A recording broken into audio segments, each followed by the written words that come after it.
Fox Sports. We are Fox Sports. We are Arizona.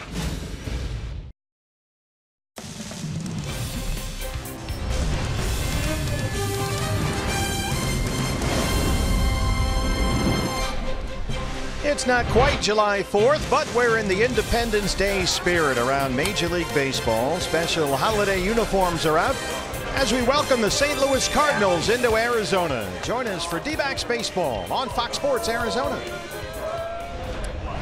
Good evening from Chase Field. Welcome to the broadcast. Steve Berthew, Bob Brenly along the way. It's a holiday series, the first of three tonight against the Cardinals, and a big day for D-backs fans. A.J. Pollock is back, his first game since May 14th when he suffered that fracture in his left thumb. Yeah, Torrey finally broke down. He got tired of the phone calls and text messages. A.J. Pollock activated from the DL tonight. He missed the last 43 games. Fortunately, the Diamondbacks were able to keep their head above water while A.J. was gone. 23-20 over that 43-game stretch. And Bob, we're starting to matriculate these injured guys back. Robbie Ray is on the mound tonight, his second start after coming off the oblique injury. Fantastic in his first start down in Miami. Went 6 innings, gave up only 2 base hits. One of those was a race on a double play to the next batter. Shut out the Marlins, struck out 6 through 83 pitches, and as I said, outstanding. Sedona Red replaced tonight by Independence Day Red. The D-backs and the Cardinals on Fox Sports Arizona. D-backs baseball on Fox Sports Arizona is brought to you by CenturyLink, connecting you to the power of the digital world. By your Desert Ford dealers. Ford is America's best-selling brand. Visit your Desert Ford dealers and click buyfordnow.com to learn more. By Tire Pros of Arizona. Everything rotates around you. By GMC. Visit your local GMC dealer. And by your Valley Honda dealers, where you'll get more standard features for less money.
Is brought to you by Jack in the Box.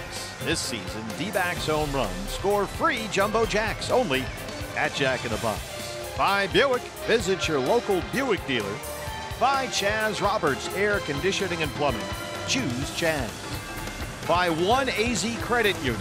Let's bank together. And by Gila River Hotels and Casinos. The card by Gila River Casinos earns you rewards 10 times faster than ever before. Sign up for the card today. Well, if you couldn't guess by the photos, A.J. Pollock is back tonight. Robbie Ray's on the mound. It's the D-backs and the Cardinals coming up next on Fox Sports Arizona.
Here comes number 11, A.J. Pollock, back out to center field. What a sight for sore eyes.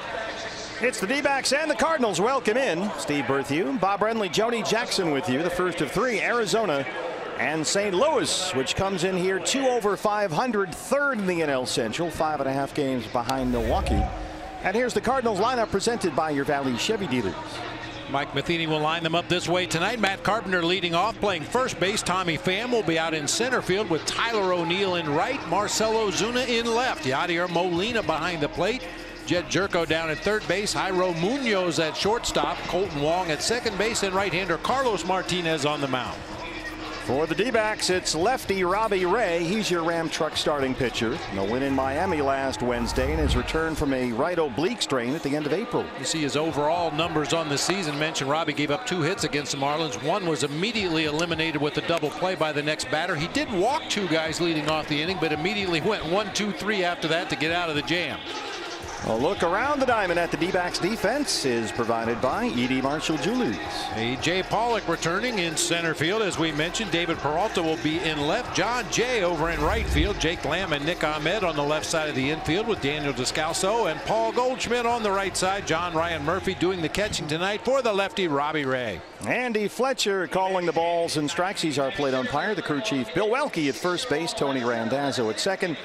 And Lance Barrett is our third base umpire tonight. Before we get going, Bob, time for your Valley Honda dealers. Key to the game. Well, this is directed at the Diamondbacks offense. How about a couple of days early, some early fireworks? The offense has been struggling to put hits together, struggling to score runs. Let's celebrate the 4th of July starting tonight. Well, we're dressed appropriately in the 4th of July uniforms for this series. First baseman Matt Carpenter leads it off, the first of 3. D-backs and the Cardinals from downtown Phoenix.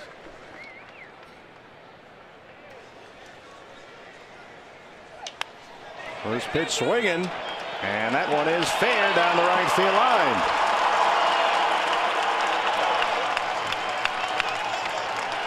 Matt Carpenter leads it off with a double. The Cardinals have had issues this year against left-handed starting pitching. They're dead last in the major leagues with a .217 batting average. Matt Carpenter not wasting any time. He's going to hit the first fastball he sees from Robbie Ray and try to avoid that slider. Tommy Pham, the center fielder, .247 hitter with 13 home runs.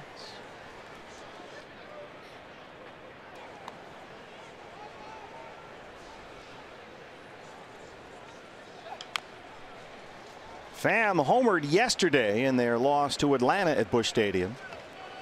And that home run snapped a career worst 0 for 31 slump.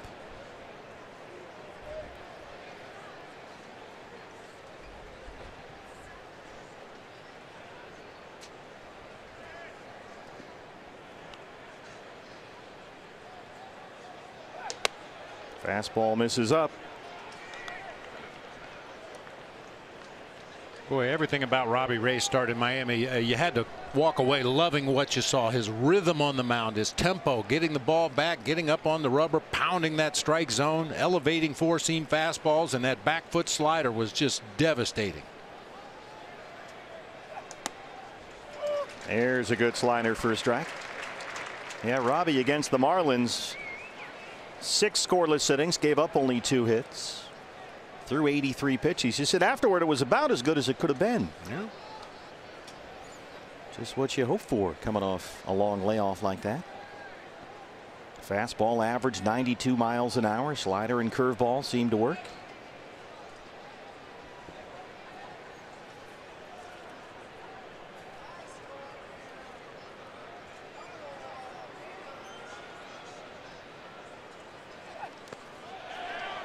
Slider down low, didn't go, says Bill Welke. 2 balls and 2 strikes on Tommy Pham.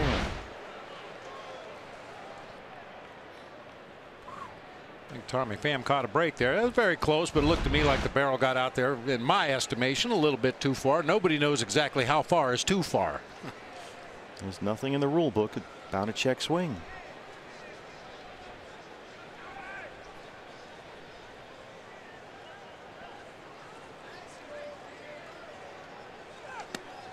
Fastball right there, a little low for Fletcher, and it's full 3-2. Robbie didn't get the low strike that time. Tyler O'Neill just called up today, where he's been crushing it at AAA Memphis on deck.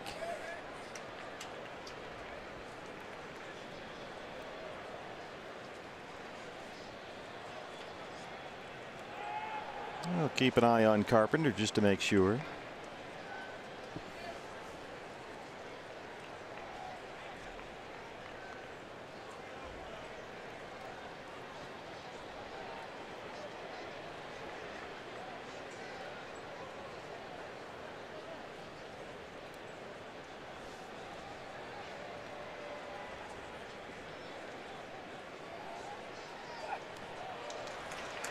Didn't offer it the low slider. A double and a walk open it up for St. Louis.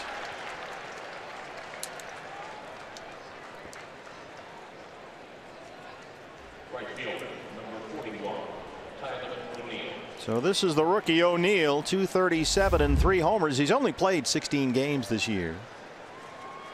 Dexter Fowler went on paternity leave today, and so O'Neill is called up for Memphis. Carpenter is at second, Pham at first, nobody out. Had some big power numbers in the minor leagues back in 2015 in Bakersfield. Had a 32 homer season. The next season in Jackson. He's got a base hit into left field. They'll stop Carpenter at third, and the first 3 Cardinals have reached against Robbie Ray.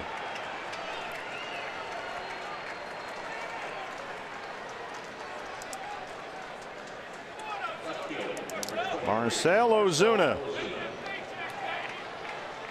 285 and 10 homers this year. His batting average against left-handers goes up to almost 320. Bases full and no outs.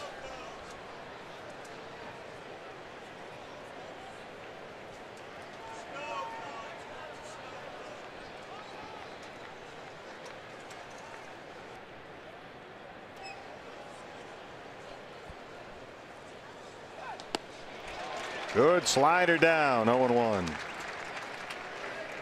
Ozuna comes into this series having it safely in 8 of his last 9 games. And coming off a big month of June, he hit over .330 last month. He's been hot.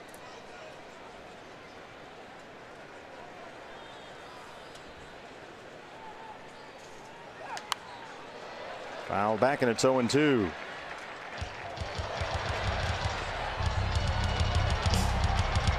This is a moment in which being a strikeout pitcher like Robbie Ray is can really be an advantage if he can keep Ozuna from putting the ball in play.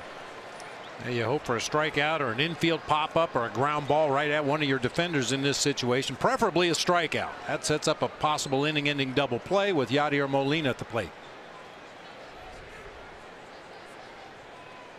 Here's the 0-2.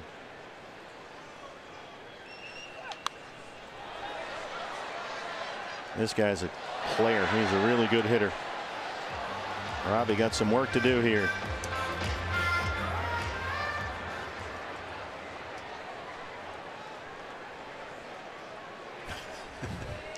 Everybody's got their process. Yeah, I guess so. He wants to punch that ball. This is a guy that last year with the Marlins belted 37 homers and knocked in over 120 runs.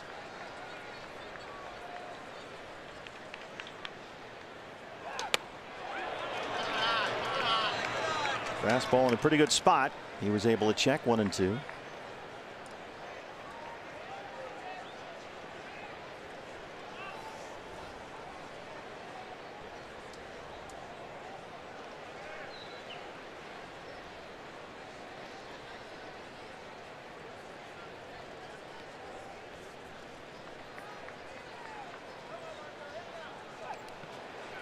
Nice stop.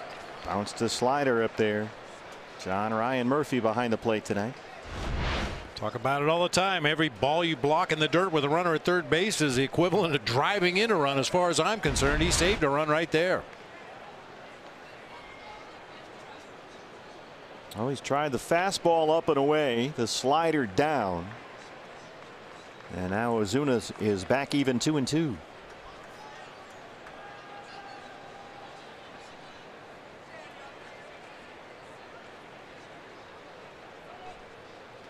Murphy's got to run through a long set of signs here with Pham down there at second.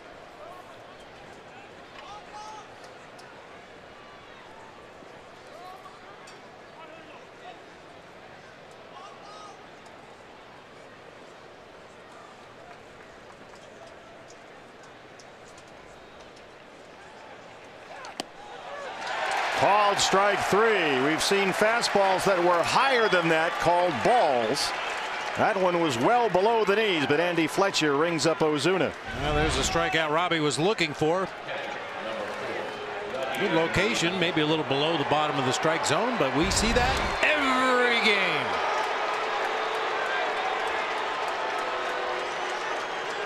The ovation for Yadier Molina after his kerfuffle with Torey Lovullo. Back at the beginning of the year in St. Louis, Yadi 267, 11 home runs. You'll remember that Torey was ejected and Molina had to be separated from going after the D-back skipper when we were in St. Louis. Bases loaded, 1 out. Sliders a strike, 0-1.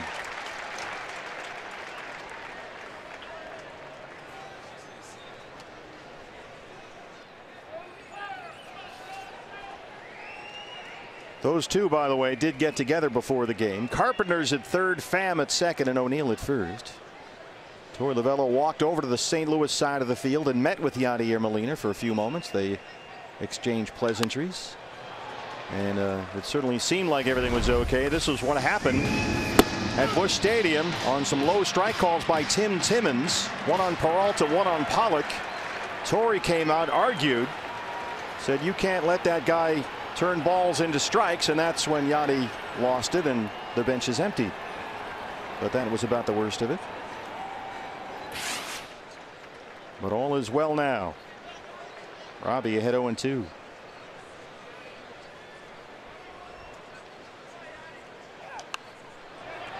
Boy, put that slider in a good spot.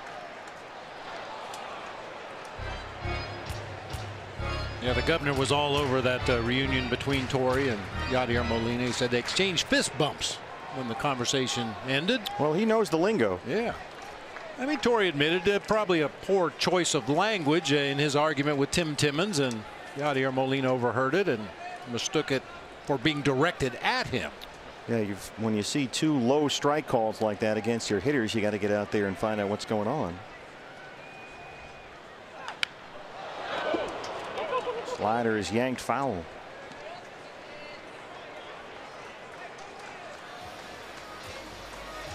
Yachty has not fared all that well this year against lefties. His numbers are strikingly backwards in terms of right-left.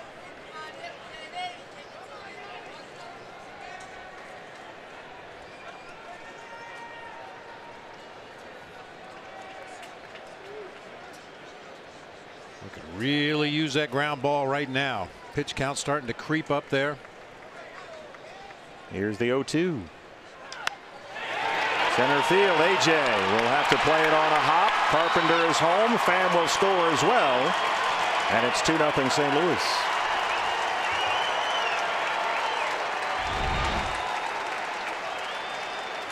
Stayed inside the ball right there. That's how Yachty's made his money all these years offensively, staying inside the ball with runners in scoring position. Shoot it to the opposite fielder. In this case, just a little blooper out into shallow right center to drive home 2. Former Padre Jed Jerko, third baseman tonight, just under 240 with 5 homers. 2 on, 1 out, 2 runs are in.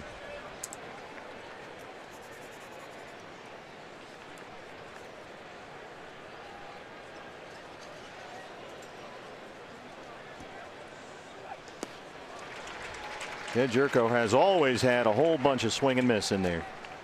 Got a curveball that time. Boy, and the Cardinals coming from that on deck circle, swinging at the first thing they see close to the strike zone, especially the fastballs. It's pretty apparent they want to get Robbie early before he gets to that 2-strike count.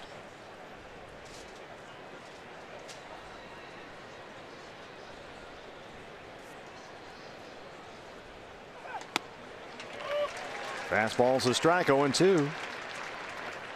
Well, despite being in all this trouble, he's been ahead in the count most of the time so far. 21 pitches, only 6 outside the strike zone. 6 of 6 first pitch strikes.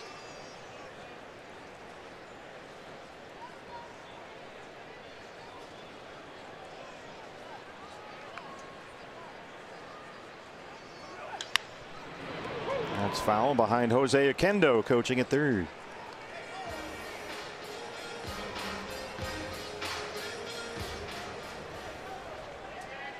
Jerko not playing or hitting much lately.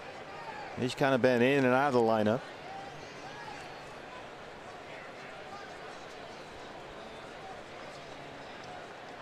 Just 1 for 16 in his last 8 games, Jed Jerko.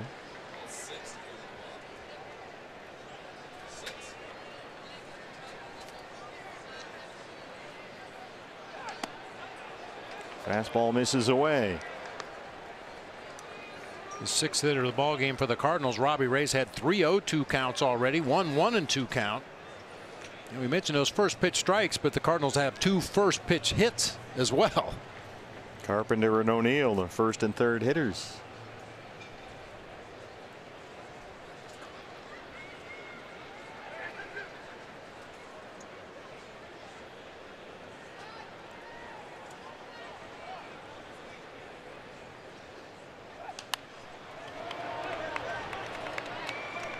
Left that curveball up just a bit. Jerko stays alive.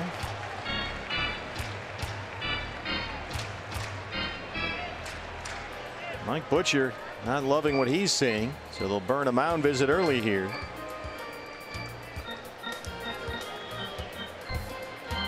It goes without saying this is more than Robbie labored at any point in his start down in Miami. He was dominant against the Marlins down there.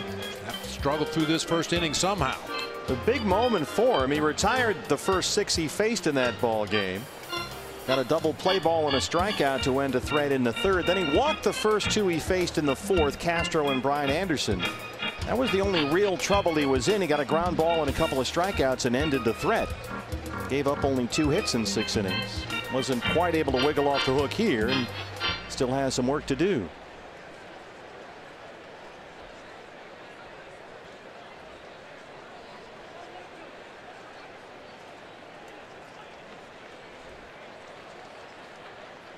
One and two on Jed Jerko. That's a base hit to center. They're going to wave O'Neill. The throw from AJ is cut off, and it's 3-0.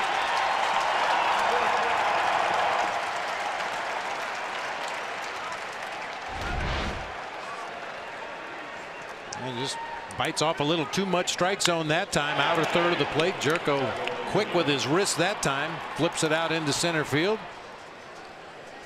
And Robbie just a little frustrated. Made some mistakes in the middle. He's made some really good pitches as well, but 2-strike count to Jed Jerko right there. Just bit off a little bit too much zone. Jairo Munoz, rookie shortstop.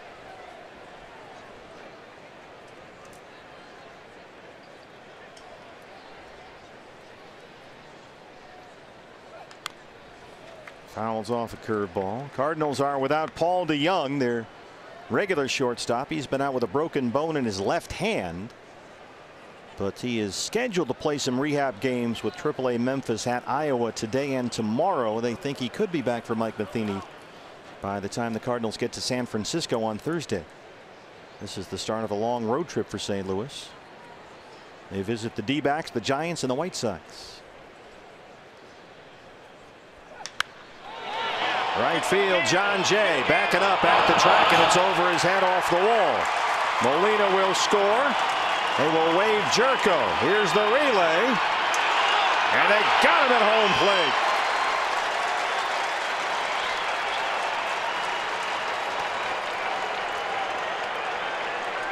4-0 St. Louis.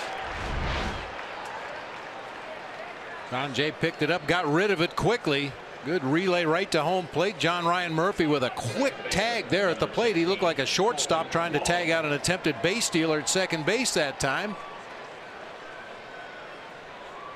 But more loud contact against Robbie Ray by Munoz that time.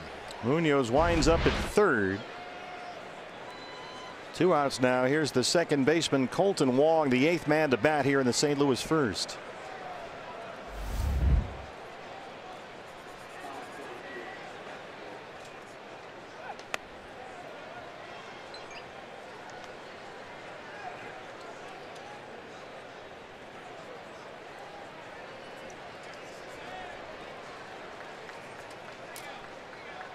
Wong doesn't usually play a lot against lefties, but they're a little thin in the infield right now.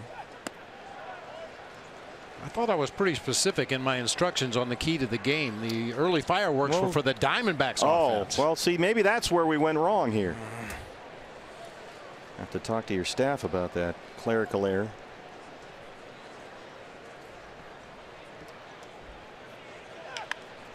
There's a tapper to first. Goldie's got it.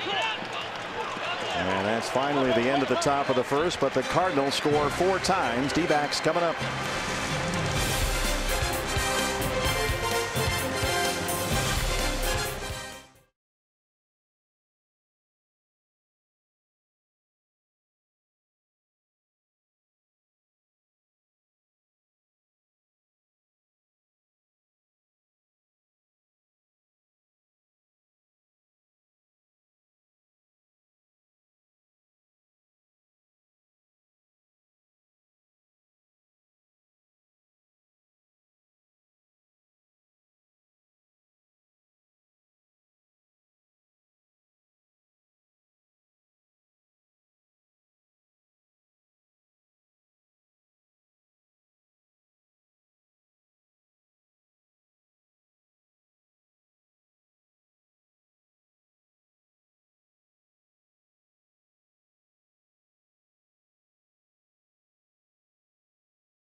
Ram truck starter for the Cardinals, right-hander Carlos Martinez. When he's on, he can be as good as anybody in the league, but he's not been consistent this year. The walk rate is way up, and he's got just 4 wins and a dozen starts. He's coming off a win against the Cleveland Indians, went 6 innings, gave up 6 hits and 2 runs, punched out 8 Indians in that ballgame. Yeah, you're absolutely right. When he's on top of his game and feeling it out there on the mound, this guy's a no-hitter waiting to happen, but very inconsistent. Valley Chevy Dealers has the D-backs lineup. John Jay leading it off. He'll be out in right field. Paul Goldschmidt at first base. Jake Lamb at third. A.J. Pollock back in the lineup at cleanup. He'll be out in center field with David Peralta in left. Daniel Descalso made a fine relay throw to get that out at home plate. He's at second base. John Ryan Murphy doing the catching. Nick Ahmed at short and Robbie Ray on the mound. Quick look around the diamond at the Cardinals defense presented by E.D. Marshall Jr. Ozuna, Pham, and O'Neill left to right across the outfield. It'll be Jerko, Munoz, Wong, and Carpenter third to first across the infield with Yadier Molina behind the plate for the right-hander Carlos Martinez. John Jay spent his first 6 seasons in St. Louis. Leads it off against the Cardinals. There's strike 1. Jay down to 286, couple of home runs. He is really slumping right now. John stuck in an 0 for 27 over his last 8 games. Down 0-2.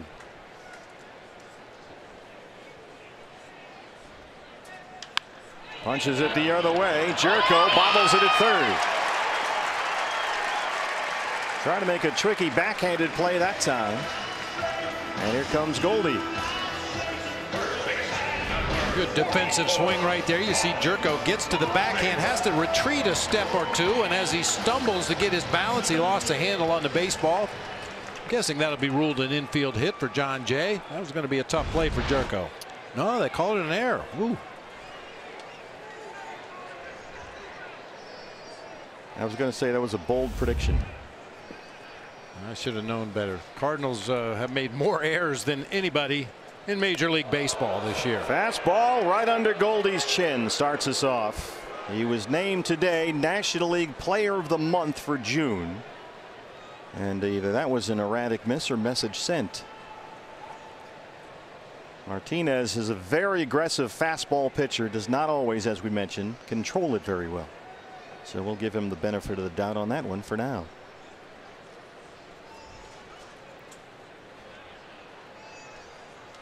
There's another one. Jay will move up.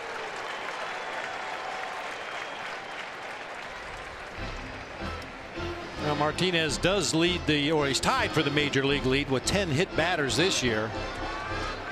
Well, he was rolling through his first 7 starts this year. He was 3-1 with a 1.40 ERA.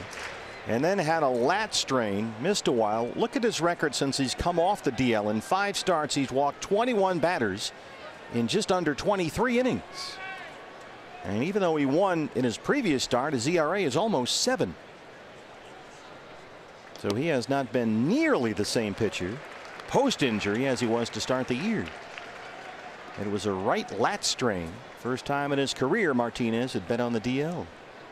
And it was back in early May. Jake Lamb on deck, 3-0 on Goldie.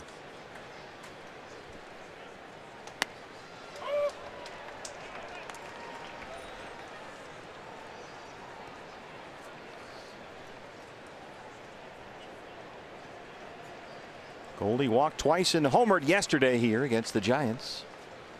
The home run is 18th of the year. Takes a wicked swing and a slider there, and it's full 3-2. And that Martinez slider is more of a sweeper. We've seen a lot of guys lately that throw that real hard dot slider that is a 12-6 break, goes straight down. Martinez is kind of sweeps from the inside part of the strike zone all the way across the plate. Punches it into right field. He'll stop Jay at third. First 2 have reached for the D-backs. Here comes Jake Lamb.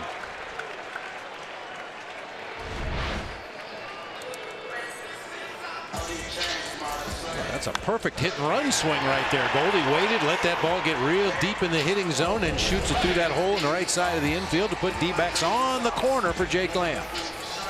And Jake has really swung the bat well lately. 243 with 6 homers. 2 more hits yesterday, including a double. He scored twice. Chance to answer back right here after that 4-run Cardinal first.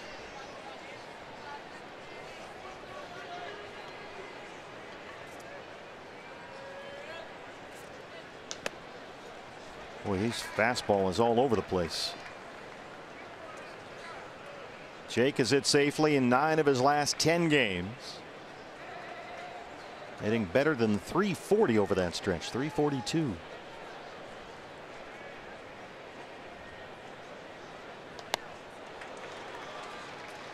Took just a little bit off with a cut fastball. Didn't have a whole lot of movement on it. 1-1. Now Martinez will throw a 4-seamer. He'll try to 2-seam sink it occasionally away from a lefty into a righty. He'll try to cut it away from a righty and into a lefty, but they all look pretty much the same. Not a big difference. Now, perhaps the only difference is the 4-seamer will have a little more velocity. The 2-seamer and the cutter down in the low 90s. Couldn't lay off that 4-seam away, and Jake is down 1-2. He's got AJ on deck.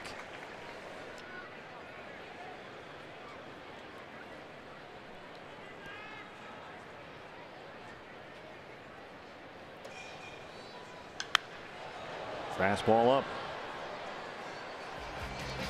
You mentioned his last start, Martinez. That was a big step forward for him, Bob, last Tuesday against Cleveland. 6 innings, gave up just 2 runs, punched out 8. First time since he'd been injured that he looked like the old Carlos Martinez from earlier this year. There's the pitching line against the Indians. You mentioned coming back from the injury. His first start was back on June 5th against the Marlins. That's a foul ball. In that game, he failed to work into the 5th inning for the first time in 2.5 years. Well, he admitted that when he first came back from the injury and returned to the rotation, he was scared about hurting himself again. It was a right lat strain, and so it was kind of in his head for a while, and it really did seem to affect his control.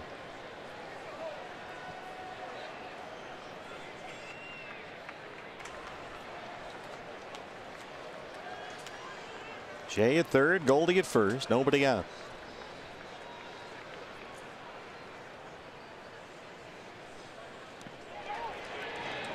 Didn't go on the slider, says Lance Barrett at third. It's 2 balls and 2 strikes on Jake Lamb.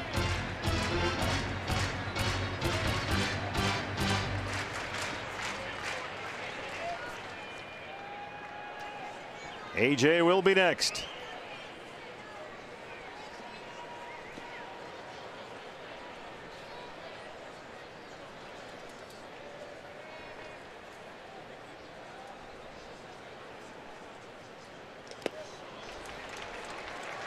Hard changeup. 3-2.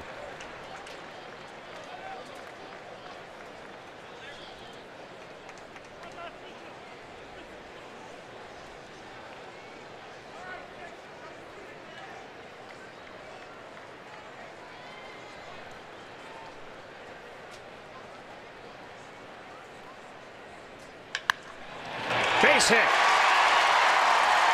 D-backs on the board. It's 4-1.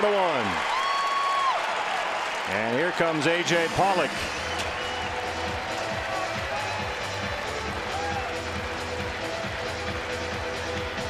Was watching A.J. Pollock in the on-deck circle during the Jake Lamb at bat. After every pitch, he took a step toward home plate. He cannot wait to get in that batter's box. And they can't wait to see him. It's been too long, just over 40 games. And last we saw AJ, which was May 14th, he was hitting .293 with 11 home runs. He had been National League Player of the Month in April, and then NL Player of the Week for the first week in May. He was as hot as you can get. And he was sorely missed. Yeah, at that time he was first in the National League in slugging percentage, second in RBIs, second in extra base hits, and third in home runs. Left that game here against Milwaukee May 14th after that diving attempt to catch what turned out to be a Tyler Saladino inside the park home run. An avulsion fracture in his left thumb. You talked to Torrey about AJ. Have you heard from AJ? Oh, he's driving me nuts. Phone calls and texts and meetings. Let me play. Let me play. But he sure looked good at Reno, and they decided enough was enough. Get up here.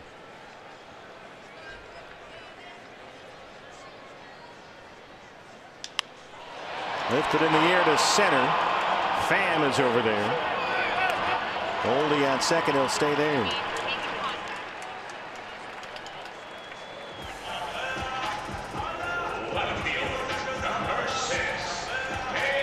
Here's another former Cardinal. David Peralta, who started off his pro career as a pitcher, of course, in the St. Louis system. Now he's a pretty fair hitter for the Diamondbacks at .280 and 15 home runs. That was before he went back home to Venezuela, was off the grid for 4 years, remade himself as a position player, came back to the States, and the D-backs found him in independent ball. Now here he is.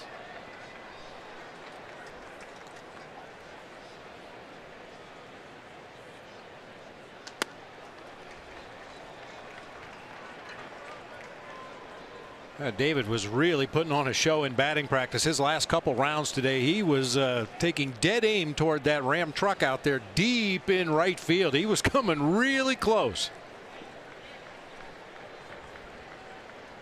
That would do nicely right about now.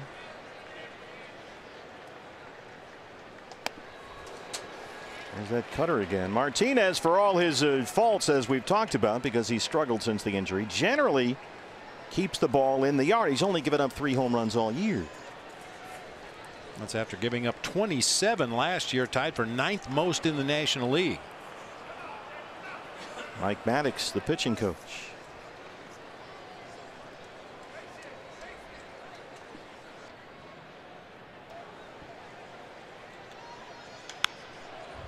That one's punched foul.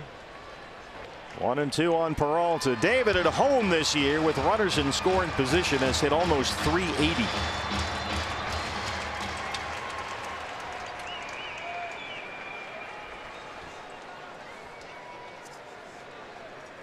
He's got Goldie at second and Lamb at first. 1 out.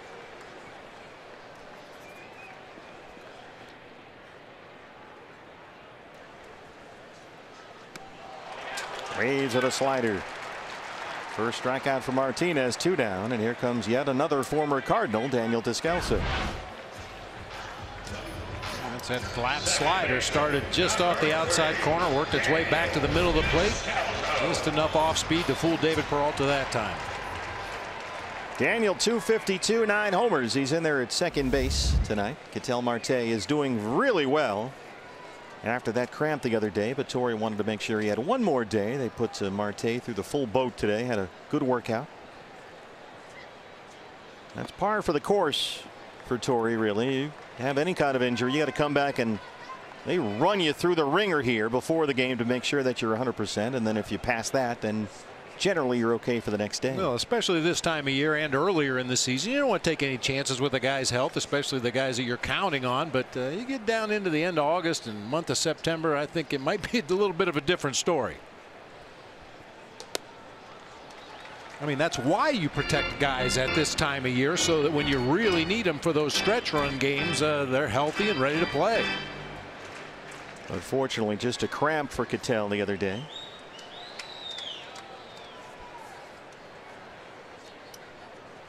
Chris Owings was in at second base yesterday against the Giants. Tonight against the Cardinals, it's Descalso.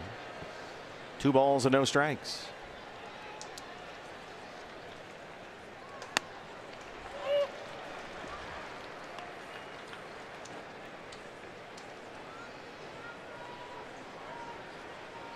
Daniel, 2 World Series with the Cardinals. 5 different division series over the years, 4 LCSs with St. Louis. He's played in almost 50 postseason games in his career. Nearly all of them as a Cardinal. Fastball at 97 missed, and it's 3-1. You've got Murphy on deck.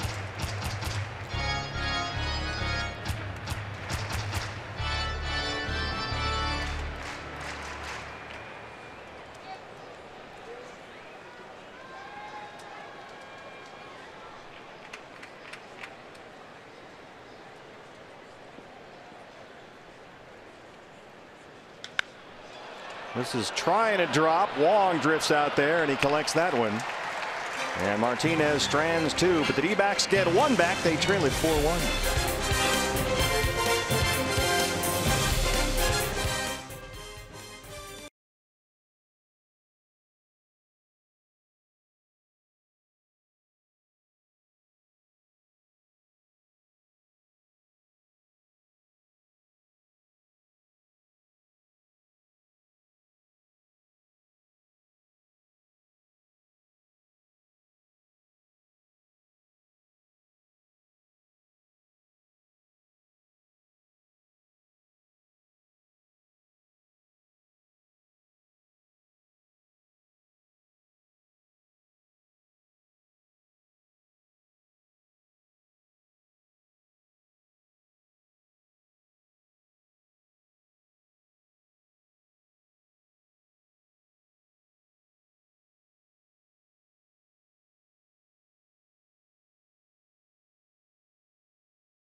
And Torey Lavello expressing regret once again for his poor choice of words back in St. Louis, back in April, the bench clearing incident. And, you know, there were some questionable calls and Yadier Molina turning balls into strikes maybe, but Torey Lavello wanted to tell Molina to his face. He did apologize right after the incident, and that got back to Molina, but that he was sorry for that poor choice of words and that he was out of line. And you see that today as Cardinals batting practice started. The two looking friendly, guys. That's good to see. Here's Carlos Martinez. Well, Torey had to stand up for his players. It wasn't about Yadier Molina. It was about the low strike calls by Tim Timmons, and Yadi kind of get mixed up in the middle of it.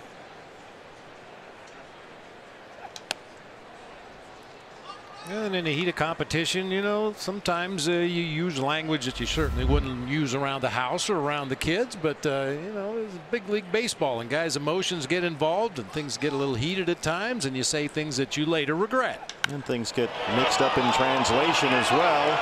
Look at Martinez sends this one out into the pool area. Ground rule double for the Cardinals pitcher. Starts off the second against Robbie Ray.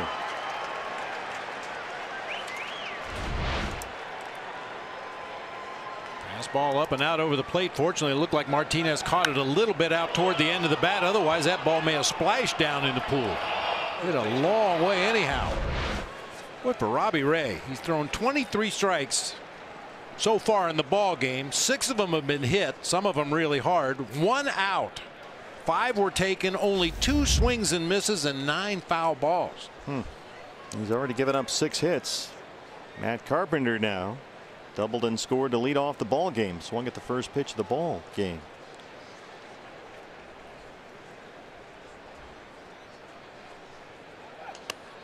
D-backs have the shift on against the left-hand batter.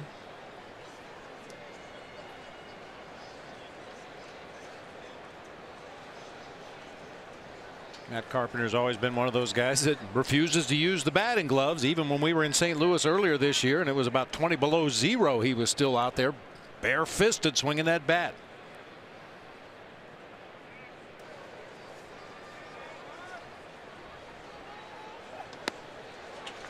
Swing and a miss at the slider. StatCast powered by Amazon Web Services. This is why the shift is on against Matt Carpenter. The percentages obviously are the number of times he hits the ball in that spot.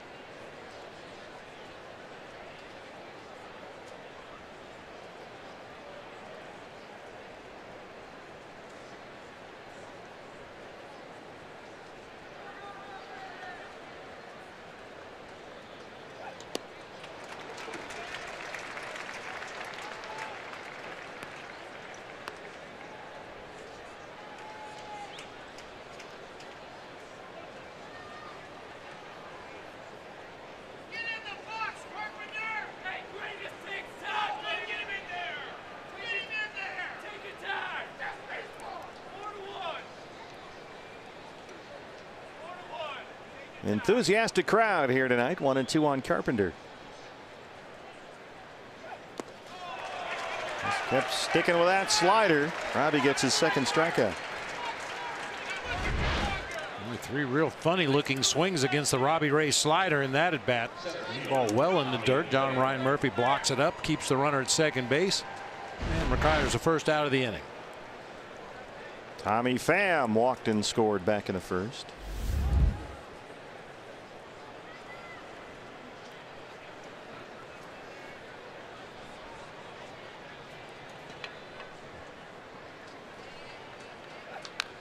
Pham is proving to be a very streaky hitter.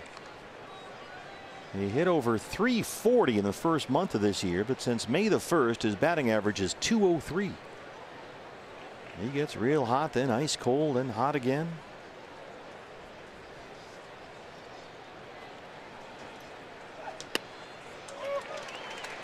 Starting to feel that slider a little bit more now. 0-2.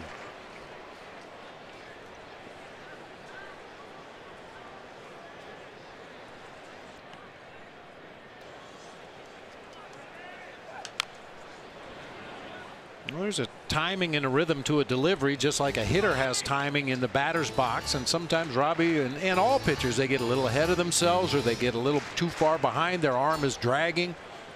But all it takes, just like with a hitter, is a couple line drives for a pitcher, a couple of well executed sliders where you feel that release point out in front. You can get right back in the zone when you want to be and bounce it in the dirt when you want to. Came at him with a fastball. Still 0-2.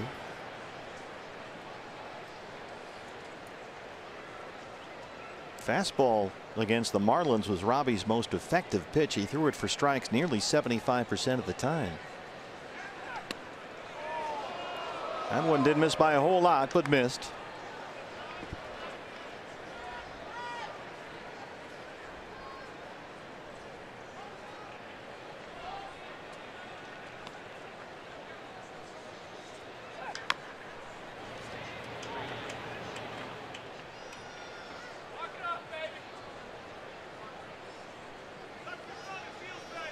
You got one sock, which is the stars, and the other sock, which is the stripes.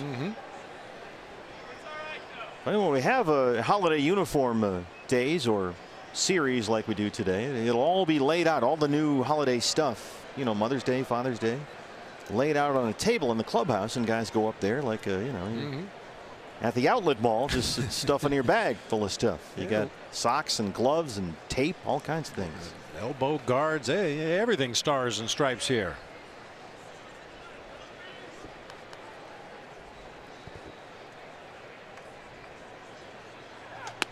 There's the fastball. He was trying to find that spot earlier.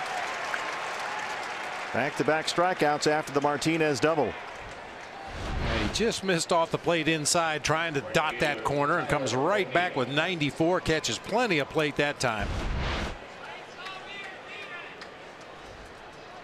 One more out to get. It's the rookie O'Neill. He jumped on the first pitch he saw in the first, singled and scored. Having a big year at AAA Memphis.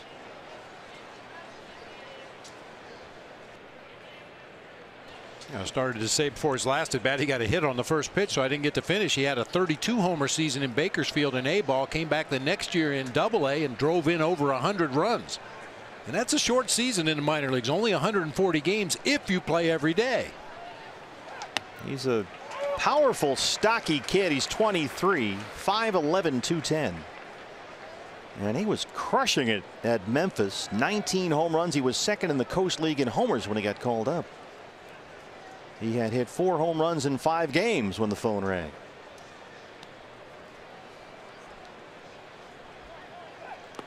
And this Cardinals continue trying to find an answer for right field. The stat of the day is this: Cardinals right fielders in June combined for 1 RBI. Ooh.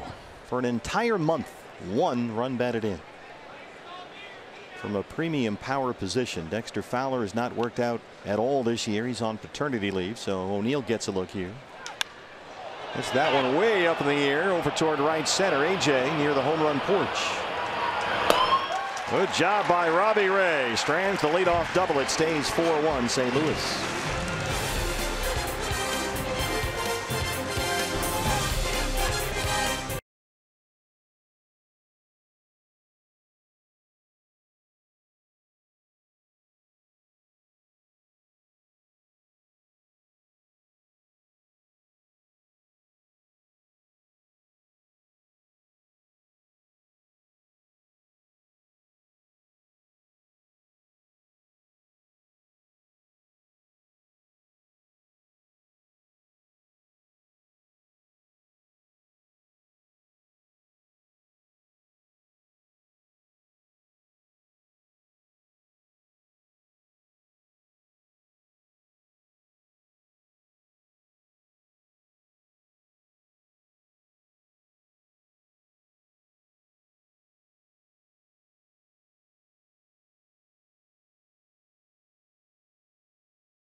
Still very early. It's 4-1 St. Louis. The World Cup round of 16 continues tomorrow on Fox and FS1. It's Sweden and Switzerland at 6. And then superpowers collide. Colombia faces Harry Kane in England. Come on, you Spurs. 10 a.m. on Fox. World Cup knockout round action on Fox and FS1. Stream it all live on the Fox Sports app. Now there's the nice clean version of the World Cup bracket. Yours is slightly less precise. It looks exactly the same as that one. I just made a few mistakes in my initial choices. Now, yeah, there it is. We were showing Oscar and Rodrigo because, as you see on your chart there, Mexico lost to Brazil. See, how about that Japan-Belgium game, though? Belgium down 2-0, came back to win it 3-2 with a late goal. I'm sorry, it's 2-0. 2-0, excuse me. Yeah, that was the Belgium game was tremendous. Yeah, that was a good one. And here's John Ryan Murphy. Neymar was rolling around on the pitch like he'd been run over by a truck, which upset the Mexico coach a little bit. But Brazil advances. Well, it probably shouldn't be a surprise to anybody involved in the World Cup to see somebody flopping around on the ground unnecessarily. I'm not sure I catch your meaning. Here's Nick Ahmed. Murphy is retired. 224 and 10 homers for Nick. He tripled, had a couple of hits yesterday against the Giants.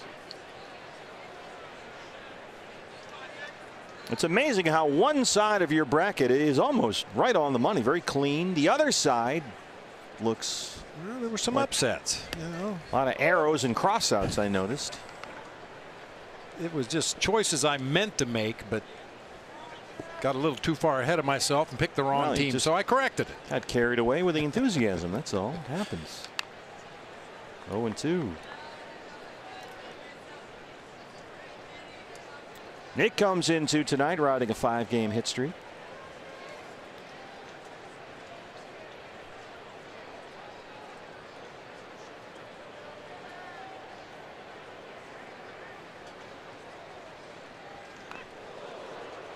Changeup, boy, he's kind of thrown that changeup all over the place. Yeah, we hear pitching coaches and pitchers talk a lot about repeatable mechanics, and right now Carlos Martinez is having a real hard time repeating his mechanics. He'll make a really good pitch on the outside corner at the knees and then knock the guy off the plate with another pitch that's intended to be in the same spot, low and away. Well, as we mentioned, it's been a problem. 21 walks in 22 innings since he came off the DL.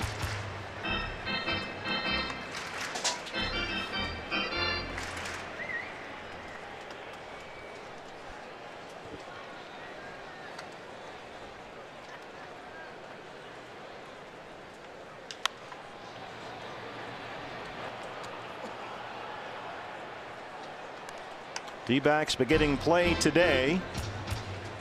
10 over 500, 2.5 games up on both the Dodgers and the Giants for the NL West lead. Giants are in Colorado. They lead the Rockies 2-0 in the 7th inning. Dodgers have an early lead hosting the Pirates in LA. Boy, a lot of movement on that slider, and he rings up Ahmed. Yeah, I mentioned that flat slider in the first inning of the ball game. That one started right at Nick's knees and broke across the inside corner for a called strike 3. And when this guy is on, he is really, really good.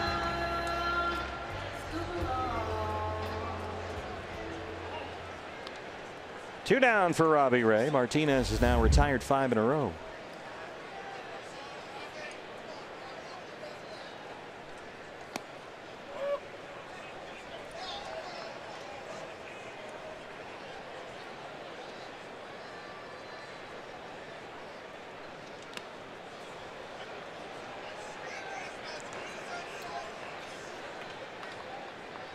Always want to be careful swinging the bat coming off an oblique injury.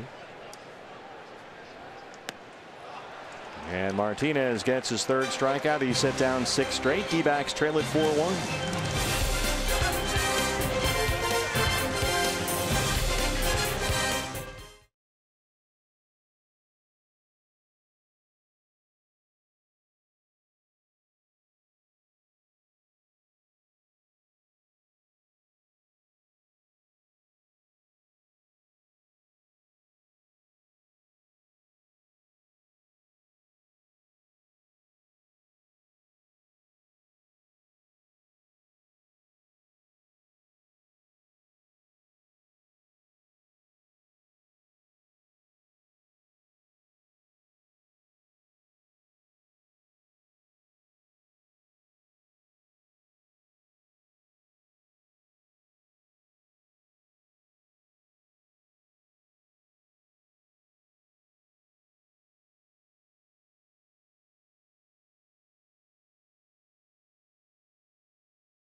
Wireless, something to smile about. How about this? Paul Goldschmidt, National League Player of the Month in June.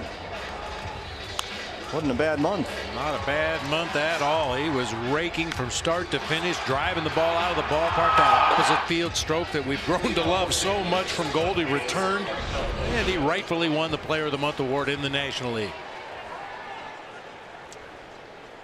And as July got off to a pretty good start when he homered yesterday against the Giants. Down there with Cardinals first base coach Oliver Marmol. Marcell Ozuna struck out looking his first time up. Leads off the third against Robbie Ray.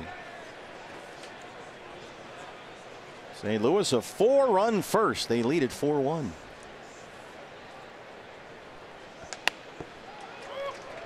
Fastball's in, but Andy Fletcher says strike one.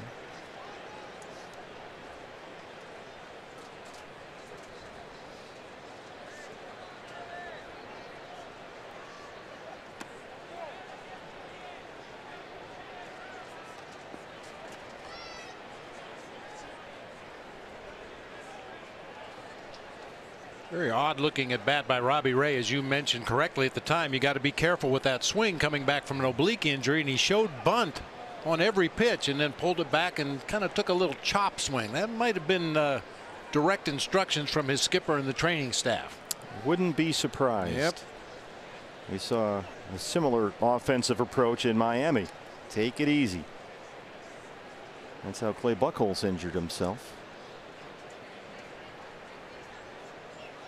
Robbie at 50 pitches, 35 strikes.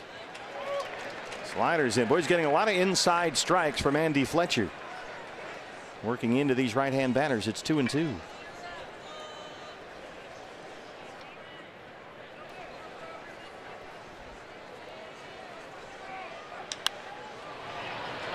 Lifted to right center field. John Jay's over there.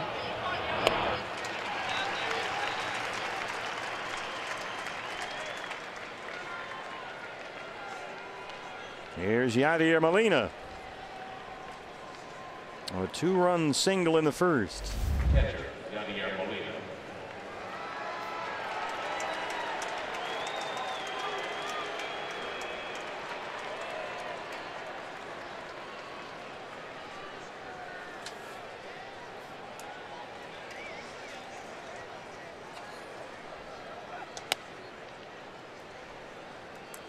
Robbie trying to steal strike one with that backdoor curveball, just missed. That was a very effective pitch for him against the Marlins.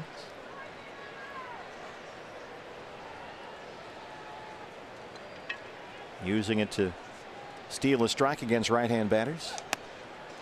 Backs it up with a fastball, 1-1.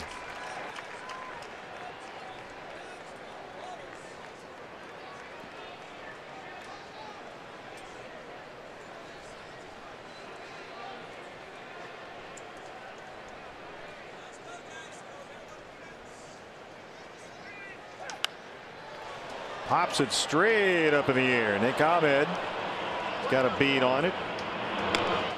2 down. The day after every D-backs win, get 50% off all pizzas at regular menu price using promo code DBACS50 at papajohns.com. 5 straight retired by Robbie Ray, the second time through the order after he got knocked around the first time through. Here's Jed Jerko. RBI single.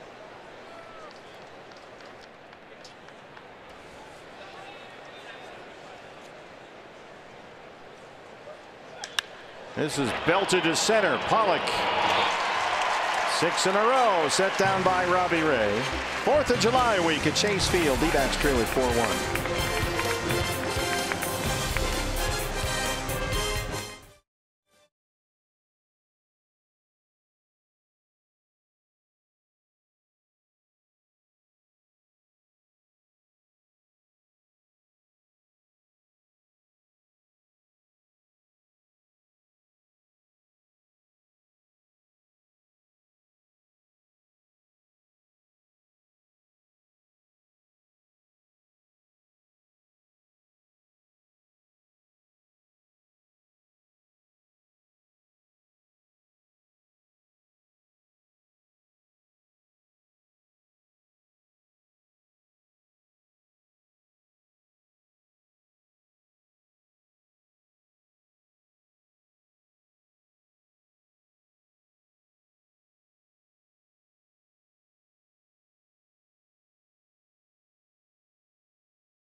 Bottom third at Chase Field. D-backs fans, you can get an Uber credit for any home game in July. Get a $25 credit on any ride to or from Chase Field for up to 4 rides. Just enter promo code DBACSJuly. For more information, visit dbacks.com/Uber. John Jay, who singled and scored to lead it off. Leads off the third. That's right. There was a scoring change. I know this is going to be hard to believe. Jay hit a ball to third that was bobbled by Jed Jerko. Initially ruled an error. They have changed it. So change it if you're scoring with us. Change your E5 to a single for Jay. D-backs now with 3 hits. I think sometimes here the official score sheet looks like your World Cup bracket. A lot of crossouts. I'm still hoping there are several that will get changed from my playing career. Still pending. Who was it? Hack Wilson that had an RBI added after like 75 years. He had been dead for like 50 years. Got an RBI. Went back through the scorebook and said, "Oh, wait a minute, we gypped him out of one." Oh, hey. Sometimes it just takes a while. That's all. I'm sure that's what's happening in your case. They're just backed up.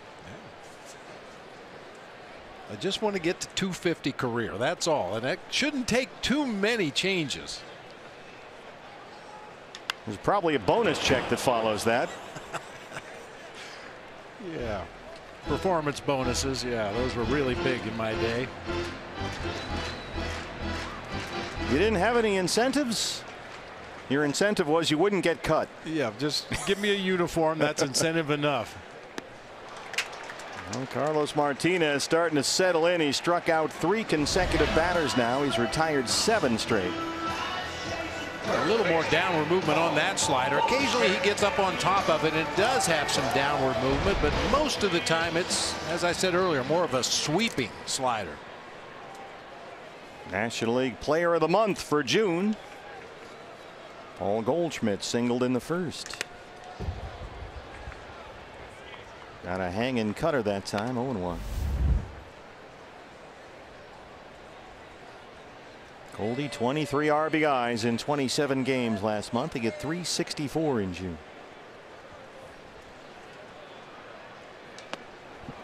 Tried to check, end up spinning around at that changeup.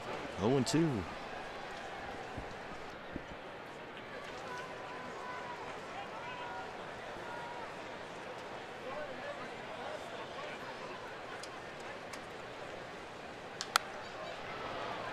A trivia question for you, partner. Since Goldie won the National League Player of the Month award, who was the last Cardinal to win National League Player of the Month?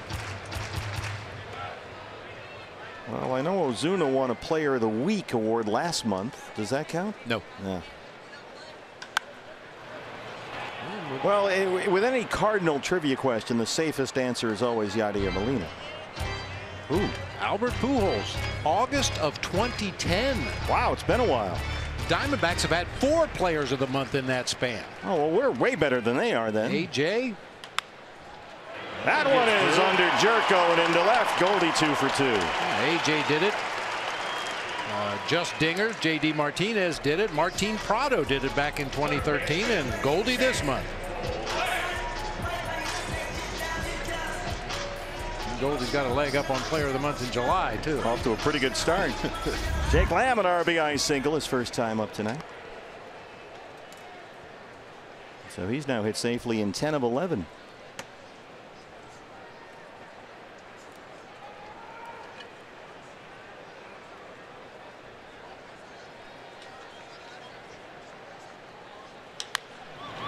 Bouncer to first. Carpenter spins and throws. Martinez covers and they turn the double play. Nicely done by the Cardinal infield. We're through 3. D-backs trail St. Louis 4-1.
Field, D-backs trail the Cardinals 4-1. Catch baseball's biggest stars for an unforgettable show from the nation's capital.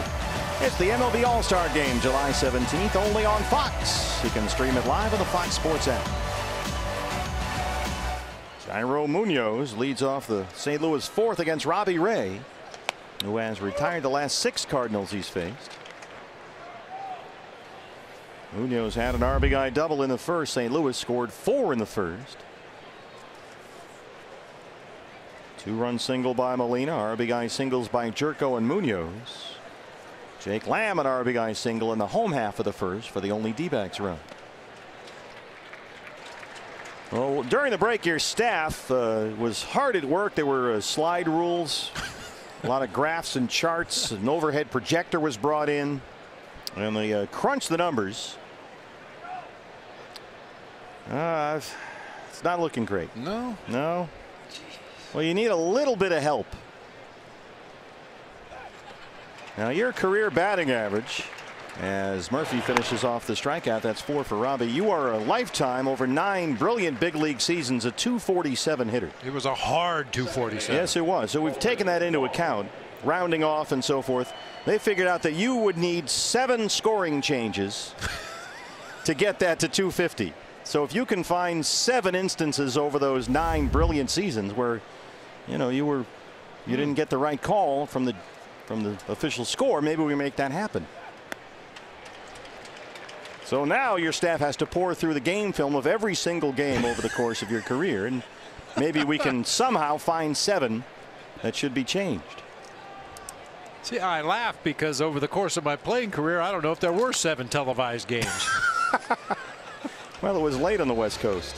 Seriously, early on in my career, we were lucky to be on Saturdays. You know, the local flagship station there in San Francisco would carry the Saturday games. Occasionally, you'd get a midweek game, and gradually they built up to what we have nowadays. Everybody plays every day on the big tube. Every D-back game is on TV, thanks to Fox Sports Arizona. I remember you telling me what a big deal it was for Joe G to come by. Oh, yeah. Tony Kubek doing those games, NBC. You know, that was royalty, baseball royalty, coming to Candlestick Park to call a ball game. That was a big, big deal. Carlos Martinez, the pitcher who doubled his first time up, is on deck.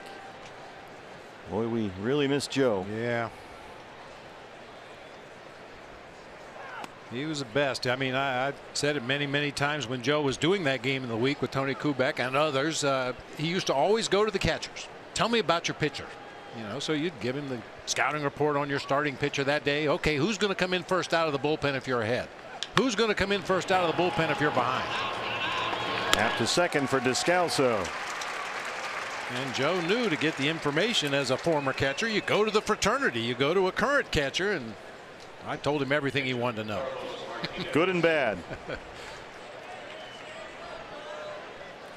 Well, Robbie Ray coming off a 9-pitch third inning as retired Munoz and Wong, and now here's the pitcher Martinez with 2 outs.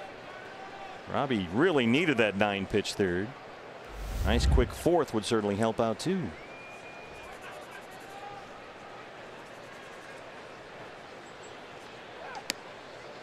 Getting word from some of my other staff. Steven Souza Jr. has gone deep for Reno tonight, back to back with Socrates Brito. Boy, Brito's been crushing it for the Aces. Yeah, reports from AJ in Reno with Souza. Souza, by the way, is playing the outfield tonight, not just DHing. That's a big deal because of the throwing. But AJ was saying that Souza has been killing it. Really dialed in at the plate. And he hopefully is back soon. Yeah, 5 for 9 as we speak. And we had some highlights on the show the other day from Reno, and Souza drove a couple of balls to the gap in right center, just wearing out that gap. Well, we need to make sure that he can throw full boat from the outfield before he's cleared to return. That's the last hurdle for Steven. And he is playing the field tonight. He's been throwing from 120 feet, letting it go. Joey Lovello and his bench coach Jerry Narin.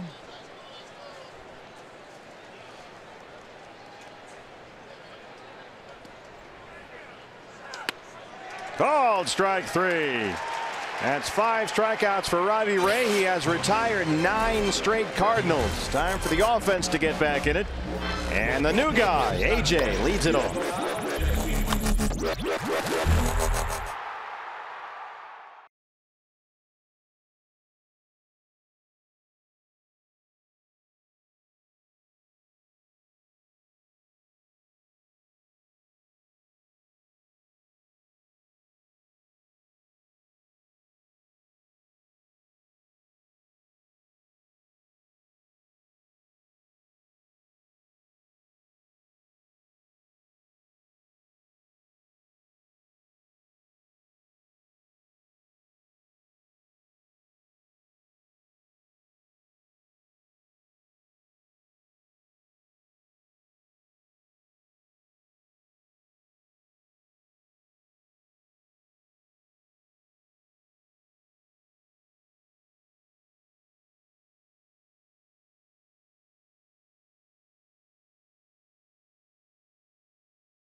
A.J. Pollock set to lead off the 4th inning for the Arizona Diamondbacks, and A.J., of course, missing the first half of the season for the D-backs with that fractured thumb.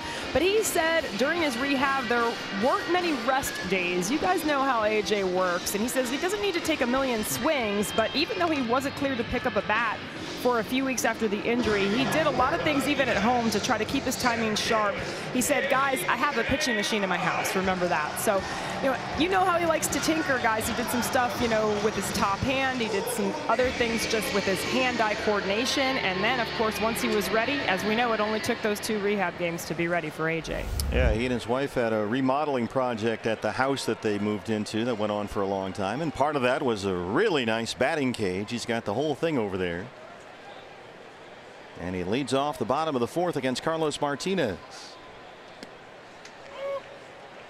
Low strike call, 0-1.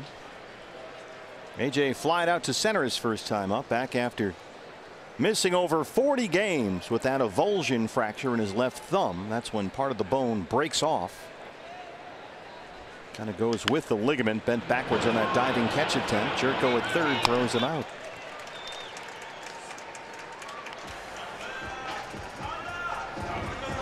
Here's David Peralta.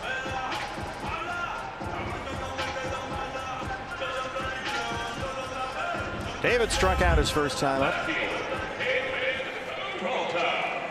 Well, you get AJ back and then Souza back soon. This lineup is going to get awfully thick. Peralta sends one into the gap, and the freight train's on the tracks. Here we go. It's in the corner. He's headed for third. Peralta's got a triple.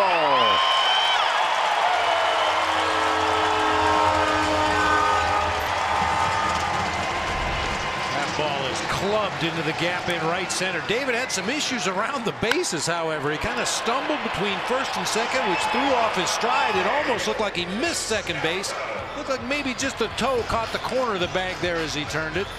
31 triples for the Diamondbacks this year. #1 in the National League. The Cardinals have 3.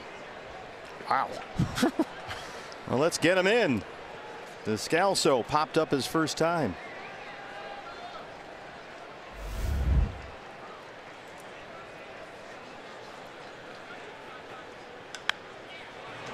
Got jammed. That hurt. Jerko collects it, 2 outs. Here's John Ryan. Murphy grounded out his first time up. John Ryan had a couple of hits yesterday against the Giants. He doubled, had an RBI.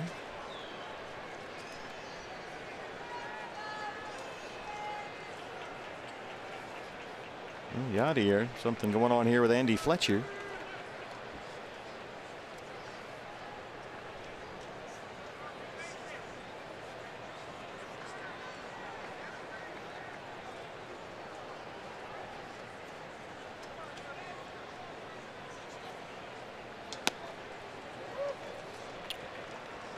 Fastball's a strike, 0-1.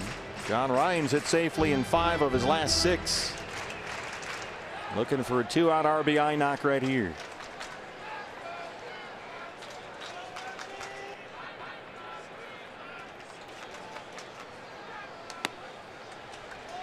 Boy, that slider, that thing, that's a street sweeper. That's just not a broom.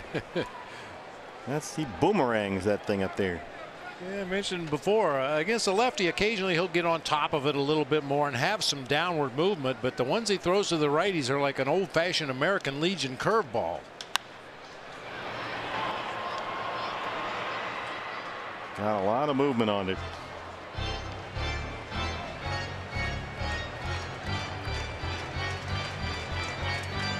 Rockies have taken a lead at Coors Field. They now are ahead of the Giants 3-2. They're in the 8th inning. Dodgers have a 2-1 lead on the Pirates, bottom 2 in LA. Gorkis Hernandez with a home run for the Giants in that game at Colorado. He's had a nice year.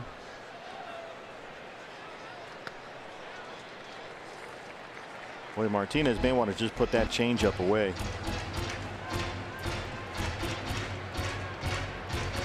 Nick Ahmed hoping to get a chance.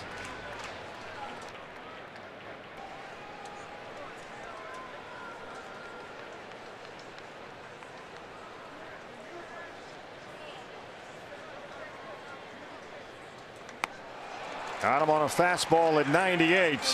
Martinez strands the 1-out triple. It stays 4-1 St. Louis.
Back at Chase Field, fans mark your calendars. This year's 20th anniversary celebration, August 4th, the annual alumni game festivities presented by Sanderson Ford will start at 2 o'clock, followed by the D-backs and the Giants game. First 20,000 fans with us get the 20th anniversary Team T, courtesy of Gila River Hotels and Casinos. Visit tbacs.com/alumni for all the information. Here's Matt Carpenter. Of course, we broke the big story the other day that Webby will be pitching in that ball game. Brandon Webb.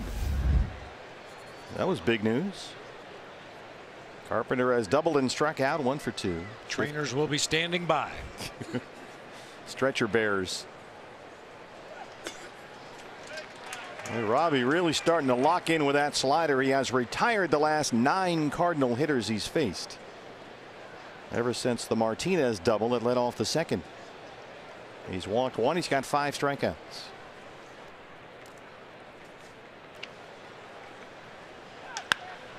Into the shift. Ahmed, the shortstop. 10 straight set down by Robbie Ray.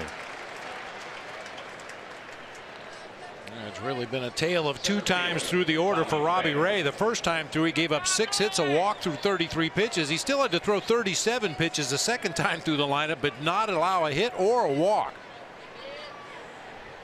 And starting to find the strike zone more consistently and getting the desired result. First time through, he gave up 6 hits when he threw the ball in the strike zone. 2 swings and misses. Second time through the order, 0 hits and 8 swings and misses on pitches in the strike zone. Wow, what a difference that is. A 30 pitch first, they scored 4.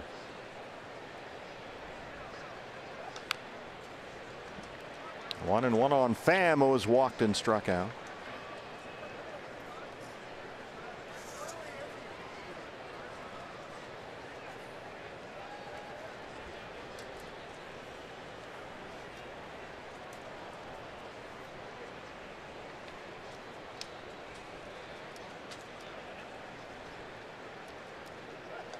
Now I have a trivia question for you. Oh, good.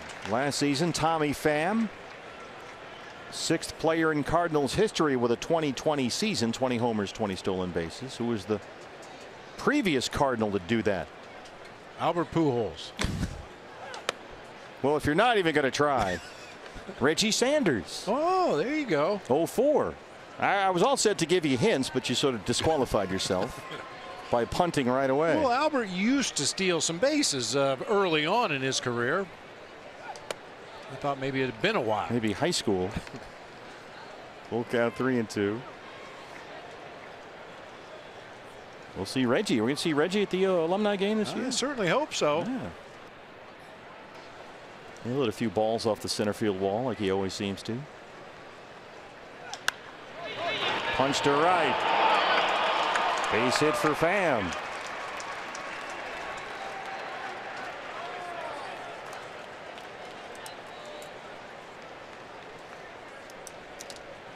Seventh hit for St. Louis. Here's Tyler O'Neill.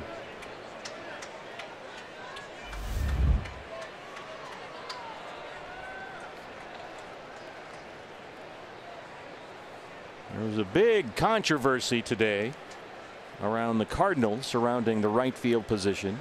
O'Neill's call up because Dexter Fowler is on paternity leave beginning today. He won't be back until at least Thursday. And Fowler's had a disappointing year, so their GM, John Mozeliak, called him out publicly today. He was on a podcast and said he's had a lot of people come up to him and question Dexter Fowler's effort and energy level, which are things Mozeliak said he can't defend.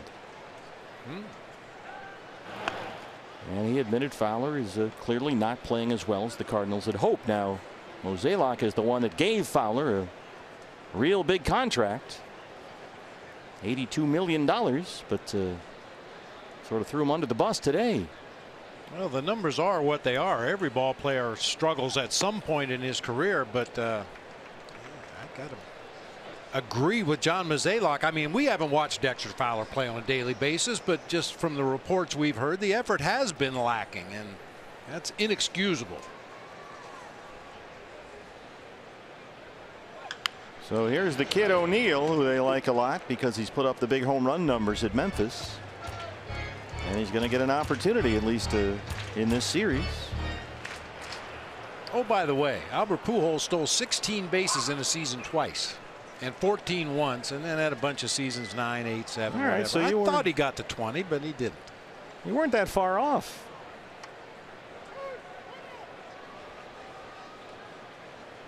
You know, other than being outstanding hitters and great team leaders, that's something that Goldie and Albert Pujols had in common too, was the way they run.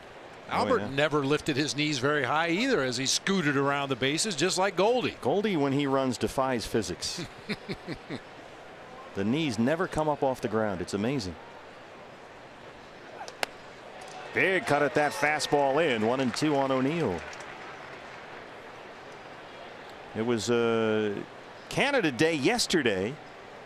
Tyler O'Neill is from British Columbia. Maple Ridge. He was a third-round pick by Seattle in the draft 5 years ago.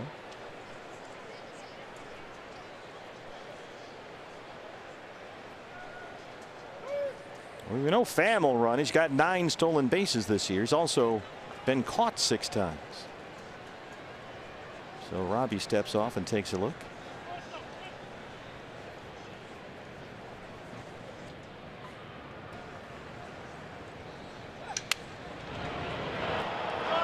Got that slider in and broke his bat. So as we mentioned before, while Fowler's been struggling and they're looking for answers in their outfield, Cardinals right fielders 1 RBI in June. That's amazing. Their right fielders last month hit a collective 186. Ouch. And so Mike Matheny looking for some offense from that position. They think maybe O'Neill can provide it, at least for the next few days. But now they're going to get this Fowler thing sorted out as Robbie gets his 6th strikeout. To mix it up pretty good did Robbie Ray in this at bat. Missed down low with a curveball, got a foul ball on a slider right there. Got him to chase a fastball up.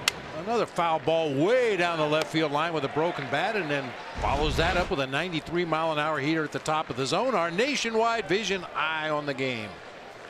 Ozuna has struck out, flied out 0 for 2. Pham at first, 2 outs.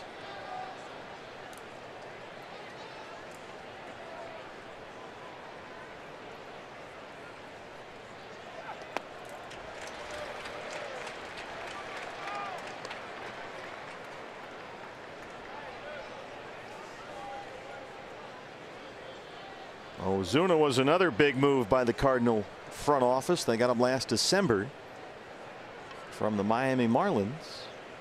Already a 2-time All-Star. He's only 27.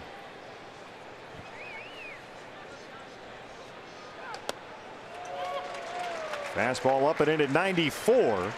Robbie against the Marlins averaged 92 with that fastball. Now he's ahead 0-2. Robbie Ray's spot is due up second in the bottom half of this inning. Here's a slider. 7 strikeouts for Robbie Ray, but the D-backs trail it 4-1.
Chase Field as we head to the bottom half of the 5th inning. Cardinals lead the D-backs 4-1. Time to take a look at this day in baseball history, brought to you by Geico. Back in 1963 on this day, the greatest game ever pitched. Juan Marichal and Warren Spahn Both go 15 scoreless innings before Willie Mays ends the game with a walk-off home run in the bottom of the 16th.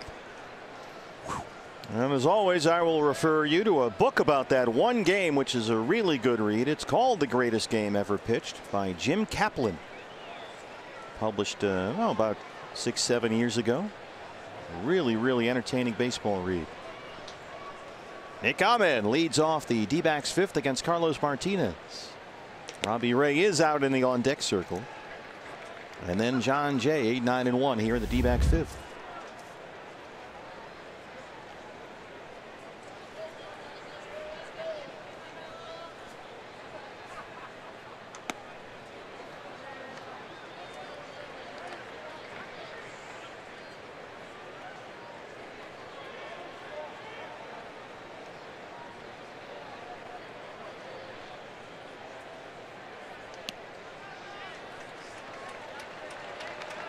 Nick ahead 3-0.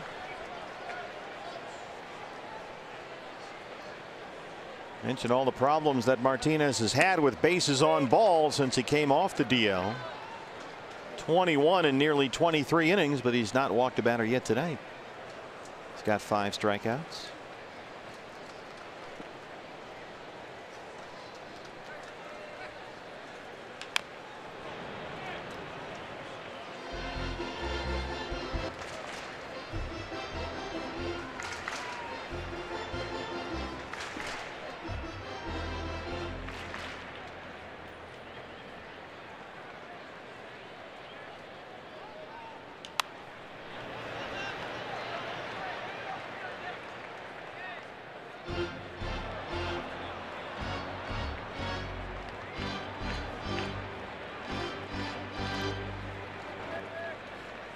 Full count on Nick, 3-2.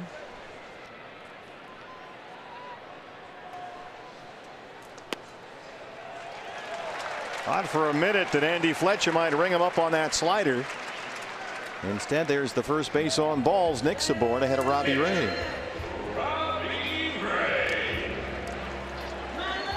Now Robbie can bunt. Yeah, I was just going to say that takes some of the heat off right here as far as Robbie swinging the bat, possibly re-injuring himself. He should be asked to put down a sac bunt right now, you would expect.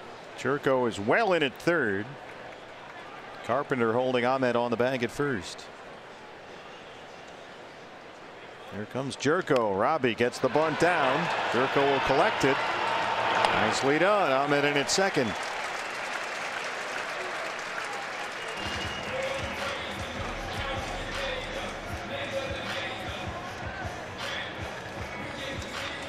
Well, Martinez gave up a 1-out triple to Peralta in the 4th. He was able to strand him there. Now he's got Ahmed at second base here in the 5th with 1 down, and the top of the order is up John Jay.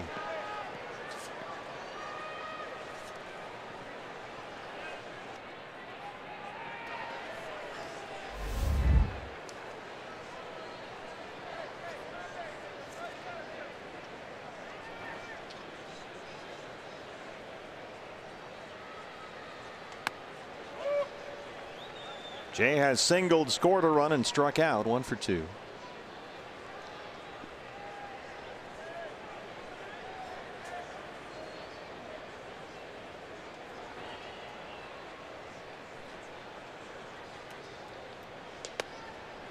John Jay played his first 6 seasons with the Cardinals, hit nearly .290 during his tenure in St. Louis, played in 2 World Series. Cardinals took him with a 2nd-round pick out of the U back in '06.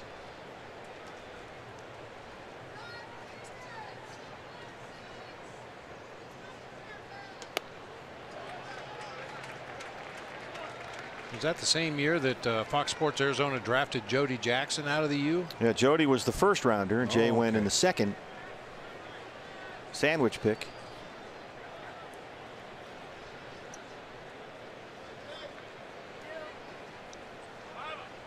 And Jody has exchanged her baton for a microphone.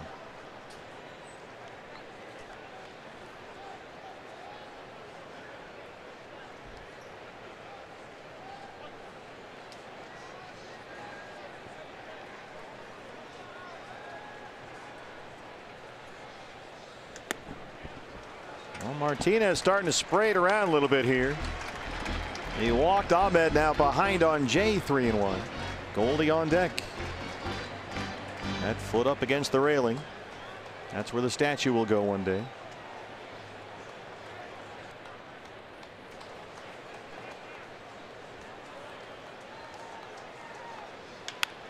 Bounce to third. Jerko looks him back. Good job by Martinez, who as soon as he saw Jerko field the ball, ran over and manned third base, seeing that the bag was empty.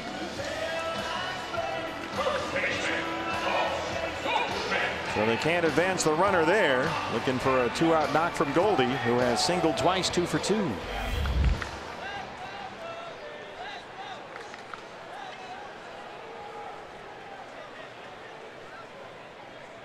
D-backs have been out hit 7-5. They trail it 4-1. Each team has left 3.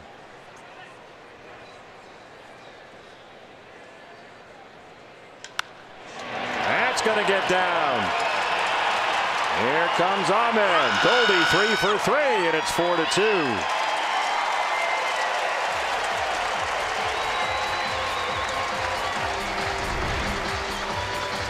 First pitch base hit for Goldie, inside part of the plate. We've seen him use that inside out swing recently to drive the ball to right field. He does it right here to drive home a run. Cut that lead in half.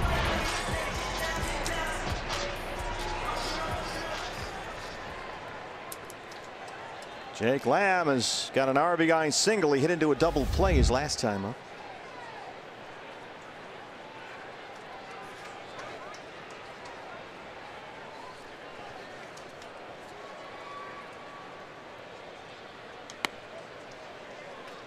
There's that cutter. This is wildly in. It's 1-0.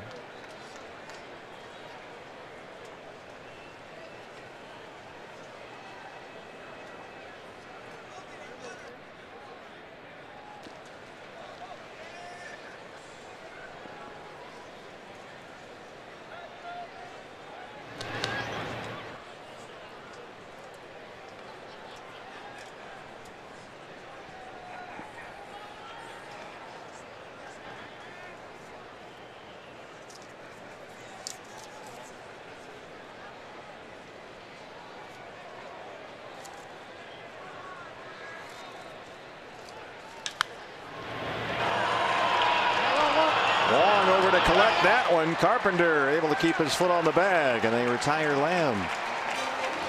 But the D-backs get one back. They trail it 4-2.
All military by sharing a photo or video with hashtag #HatsOffForHeroes. For each post, T-Mobile will donate $1 to support veterans.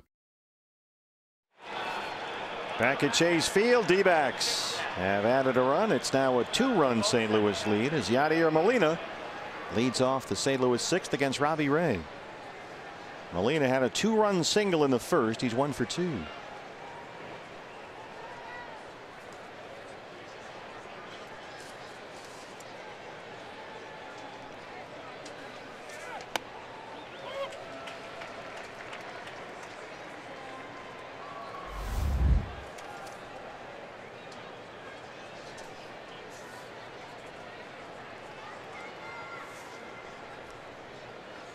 Robbie Ray has retired 12 of the last 13 Cardinals he's faced. Retired 10 straight at one point before Pham's one-out single in the 5th. About to throw pitch number 90, so the bullpen will start to get busy.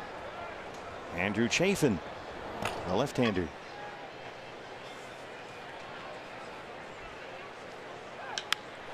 Fly ball, pretty deep left field. Peralta will watch it go. Number 12 for Molina, and it's 5-2 St. Louis.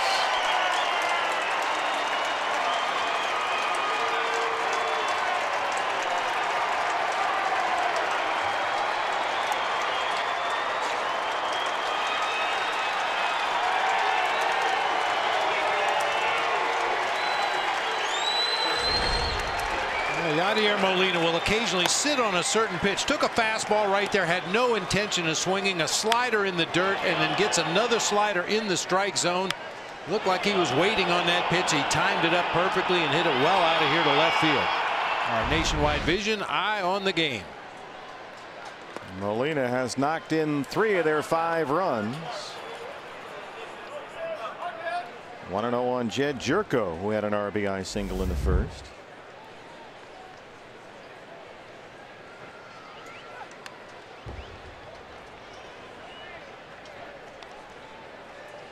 It's only the 3rd base hit Robbie has given up since the end of the 1st inning. Now that 1st inning, they just ambushed Robbie. They didn't give him a chance to get settled in or get comfortable out on that mound, attacking a lot of first pitches. But since then, he started to spot that first pitch fastball better, started to throw some more sliders for first pitch strikes. I think that's just a crafty veteran catcher in Yadier Molina. As I said, went to the plate looking for a specific pitch, and when he got it, he didn't miss it. Jerko hits that toward the right field corner. Fair or foul? It's fair, and it's gone. The Cardinals go back-to-back to start the 6th, and it's 6-2.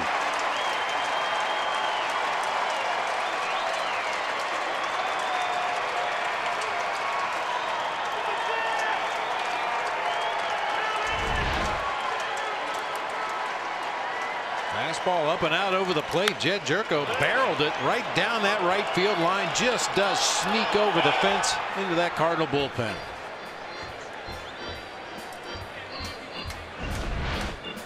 Well, that's going to do it for Robbie Ray, who had retired 12 of 13 before 2 home runs start the 6th. D-backs down 4.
Homer, part of a 6-2 Cardinals lead. Still no outs in the 6th inning, and here's the left-hander Andrew Chafin on in relief of Robbie Ray. Time now for Lowe's whole team together. The D-backs bullpen since the middle of June. A 2.33 ERA. And Andrew Chafin's been a big part of that. 9 of his last 10 outings have been scoreless. He's tied for 3rd in the National League in games. This is number 41 on the season for him. Jairo Munoz had an RBI double in the 4-run St. Louis first. Struck out his last time up.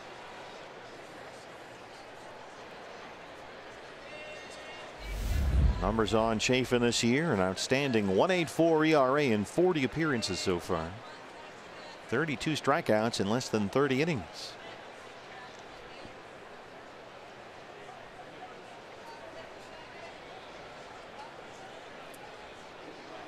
There was a change today in the D-back bullpen. They're going to get a look at Joey Crable,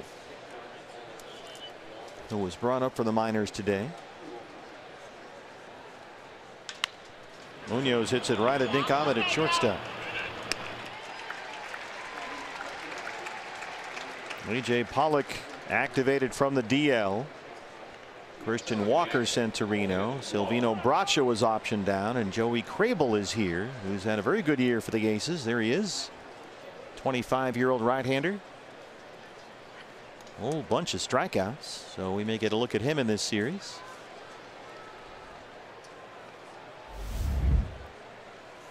Colton Wong, the second baseman, 0 for 2.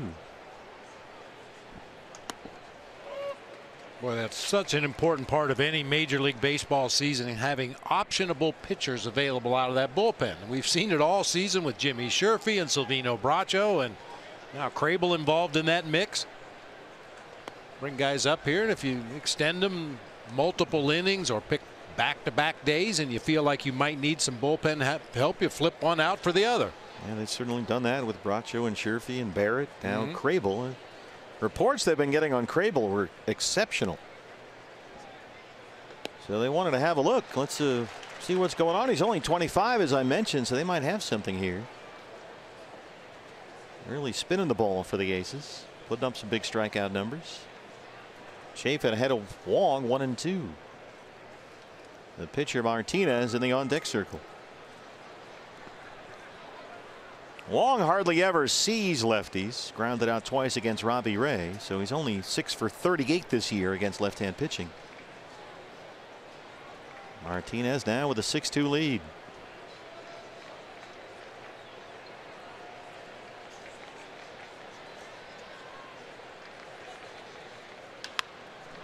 Knocks it away from the shift. Lamb takes care of it.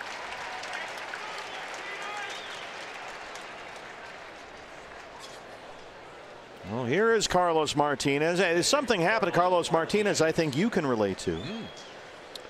2 starts ago, he was knocked around by the Brewers at Miller Park, gave up 7 runs, 4 innings. That's not where you come in. Of course, they stayed at your favorite hotel, the Fabulous Pfister, and Carlos Martinez saw a ghost. Yeah, he got kind of freaked out. So that may have affected his start. That's back here. Of course, Pfister Hotel is a beautiful hotel in Milwaukee. We stay there. And he saw a ghost, so he turned on all the lights and made all his teammates come in his room and stay with him all night long because he was afraid to go to sleep. Wow. So there's Marcell Ozuna, some of the other guys. They played cards. They calmed him down a bit. But the Pfister Hotel in Milwaukee, long believed to be haunted. And Carlos Martinez had an experience. Well, I don't want to jinx it or anything, but I've been staying at the Pfister Hotel for close to 40 years, and I've yet to see or hear a ghost. Well, remind me to get a room away from you next year. Come on, the Romy. line and play. Well, our own producer, the intrepid Brian P. Henry, saw a ghost there last year.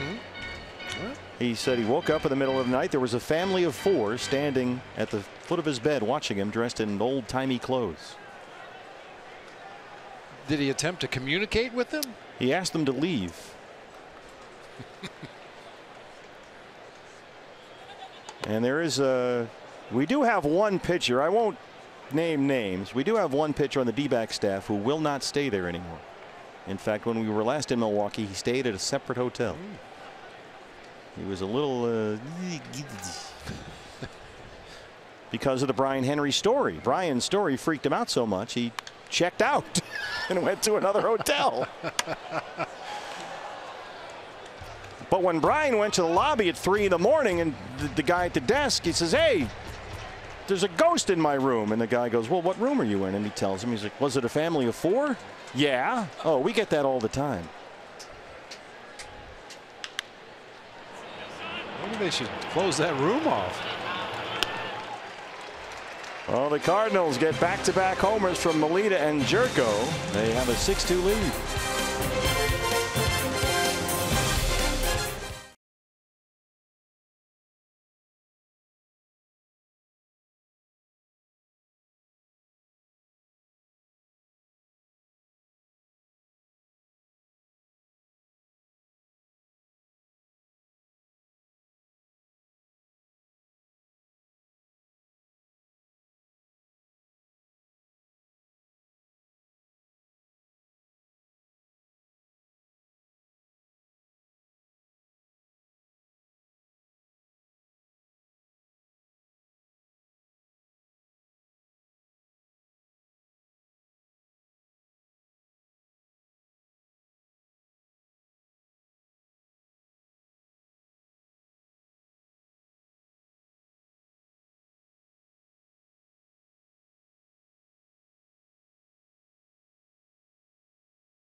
Fans, you can participate in our D-backs 50-50 charity raffle presented by the Arizona Lottery. Right there from home, along with all of us at the ballpark. Your chance to win half the pot here and help kids in our community. Get your tickets online during every D-backs home game on Fox Sports Arizona at dbacks.com/50-50 raffle.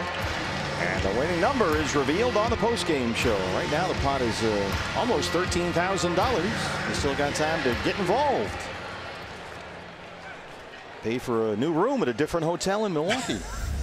A.J. Pollock, 0 for 2. I love that hotel. I think it's great. I think it's great. Yeah.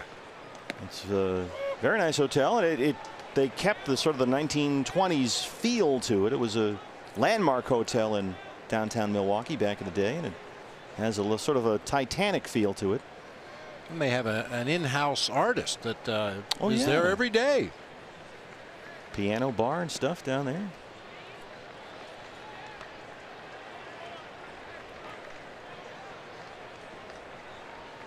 AJ has flied out, grounded out, his first game back since May 14th. Coming off that avulsion fracture in his left thumb. Chase that cutter, and a little better cutter that time for Martinez, 1-2. I think that cutter from Martinez is better when he doesn't try to throw it as hard. If he backs off to 89, 90, 91, that's when he gets a little more lateral movement on that cut fastball. When he tries to overthrow it, as I mentioned earlier, all of his fastballs look pretty much the same. Ooh, got that fastball in under the chin. And Martinez gets his 6th strikeout. Yeah, that's the four-seamer that runs up and in. Yachty wants it low and away. It sails up and in. AJ just can't hold up. David Peralta tripled into right center his last time up.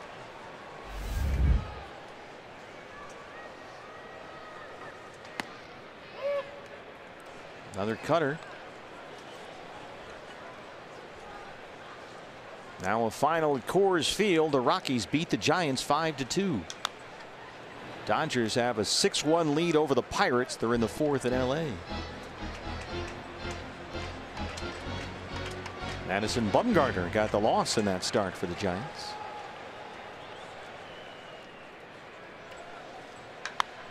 That's belted foul down the line. 3 homers for the Dodgers in that game already.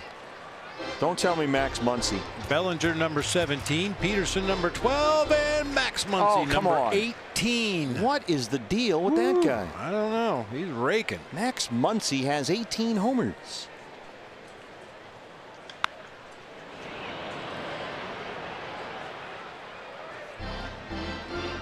D-backs 2.5 up on LA and San Francisco at the start of play today. Rockies 6 back. Hello.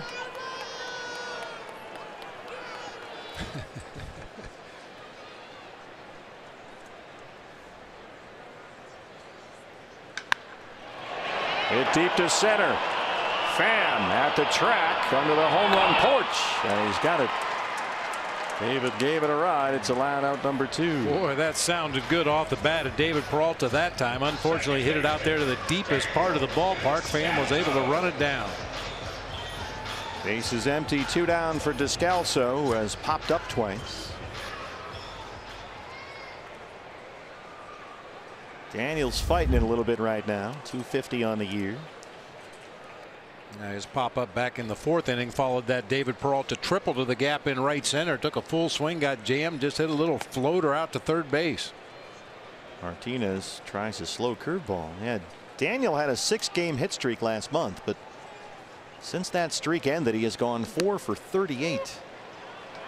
So he's finding his way through a rough patch right now.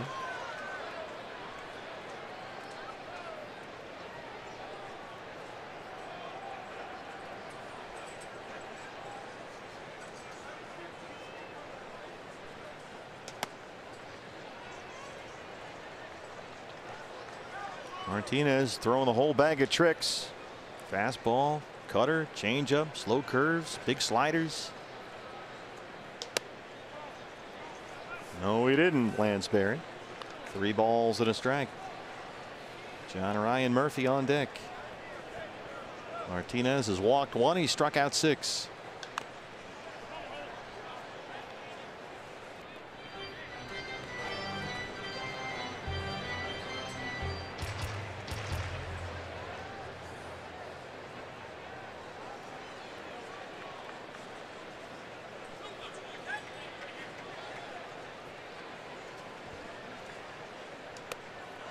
Ball 4.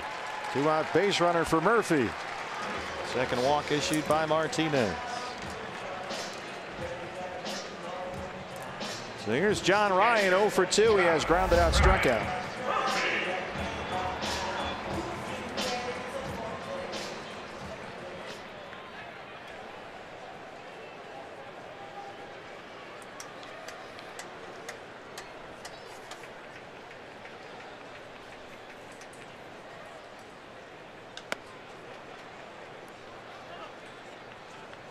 It's been that kind of a night for Martinez. You wonder if he can throw 3 strikes before he throws 4 balls. Yeah, he's just spraying it all over the place, but when he needs to make a pitch, he's been able to dot the corners or keep the ball down, avoid any serious damage. But man, he has been all over the place tonight. Well, the first 3 D-backs in the ball game all had singles.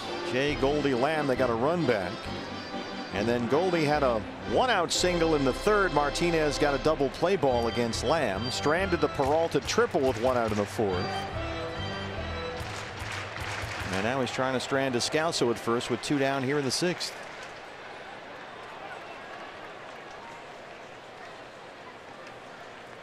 Bullpen starts to get busy for St. Louis.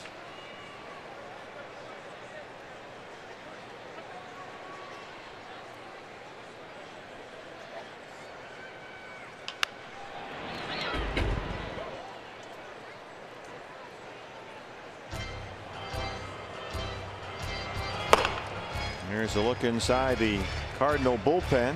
Mike Myers, the right-hander.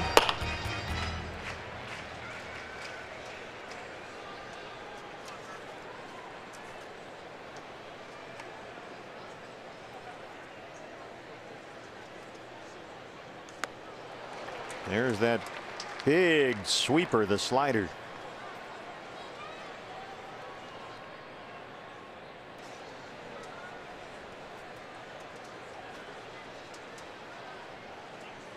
Well, those last couple pitches tell you that John Ryan Murphy maybe a little confused at the plate right now. He swung at a 95-mile-an-hour fastball that was off the plate up and in, and then chases a slider that was well off the plate low and away. You can't cover both of those. That's the one you need to cover. 98 right down the pipe. Right down the middle. I mean, the reality is if pitchers execute their pitch, nobody would ever get a hit. So you've got to be ready to hit mistakes. And that time he got a mistake pitch right down the middle of the plate, but unfortunately fouled it off.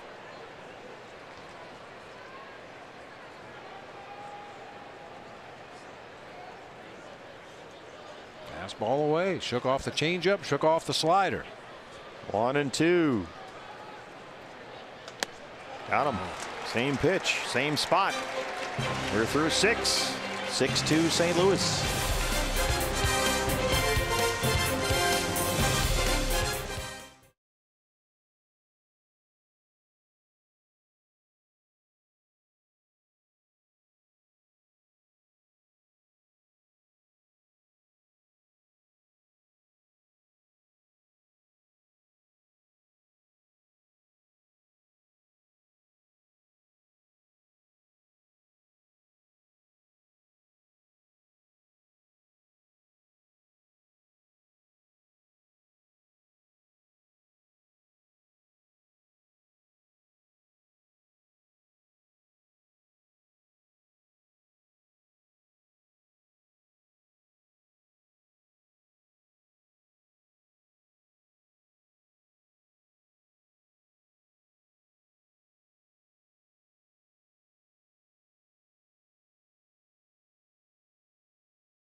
Field, D-backs trail the Cardinals 6-2. The 2018 Camping World MLB All-Star Ballot now open exclusively online. Make sure your favorite D-backs are there.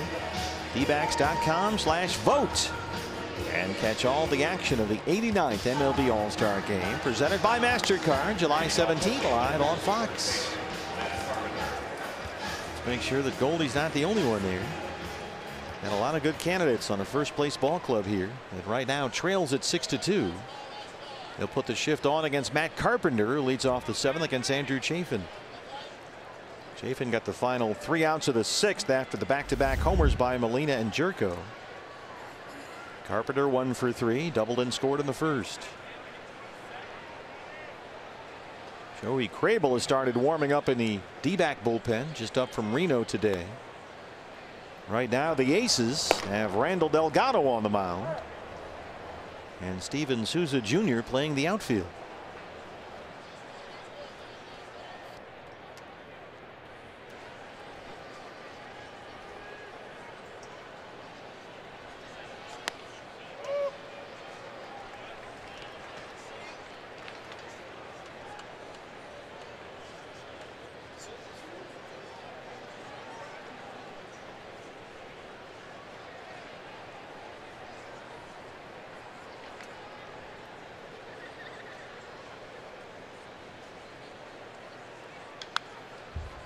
Well, the D-backs, unless they can come back here, and there's still plenty of time, will have a 1.5 game lead over the Dodgers atop the NL West. Probably LA leads the Pirates 8-1. They're in the 4th inning at Dodger Stadium. Giants 5-2 losers in Colorado.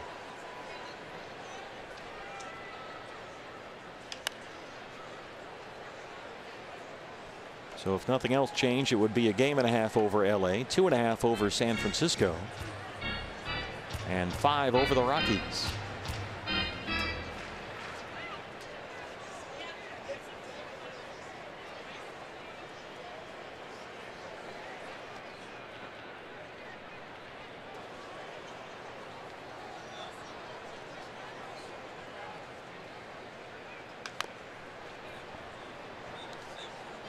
Well, just as a helpful reminder, the Diamondbacks' goal, as it always is to win series. Now, they weren't able to do that against the Giants. They came in here and swept that 3-game series, but just take 2 out of 3 the rest of the year. That'll work out nicely. 10 over 500, 47 and 37. Still 1-2 on Matt Carpenter.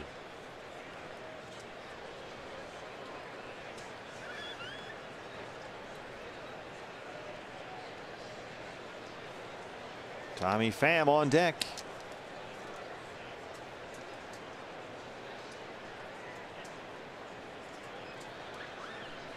Got a bunch of right-hand hitters coming up. This might be Chafin's last guy. Crable warming up in the bullpen. Finally gets him to chase a slider. Murphy completes the strikeout. So Andrew retires all 4 he faces. Crable is ready. Here comes Torey Lovello. He'll check in with Andy Fletcher behind home plate. Good spot for that 2-strike slider. Bounced it right off the front edge of home plate and got Carpenter to swing and miss. So we'll get a look at Joey Crable when we come back. D-backs trail the Cardinals 6-2.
To your collection Saturday, July 21st. The D-backs and the Rockies here at Chase Field. The Jake Lamb bobble courtesy of Arizona Milk Producers. Get your tickets now at dbacks.com. Major League debut for right-hander Joey Crable, who has put up very impressive numbers with AAA Reno. 2-1 in 29 appearances, 44 strikeouts in less than 37 innings. And a lot of the developmental people have reported to Torey Lovello and his staff that this guy has really spun his breaking ball well, and he's worked on a nice split finger pitch. And he's been a workhorse the last 3 seasons. Back in 2015, he pitched in 60 games for Visalia. In 2016, 52 games for Mobile, and last year 46 games combined between Jackson and Reno. And remember, that's a 140 game season, so he was in there almost half the time. Great to see Ketel Marte back out there. Double switch. He takes over at second for Daniel Descalso. Marte bats 9th. Pitcher spot now 6th in the D-backs order. Here's Tommy Pham, who has walked and singled. 1 for 2.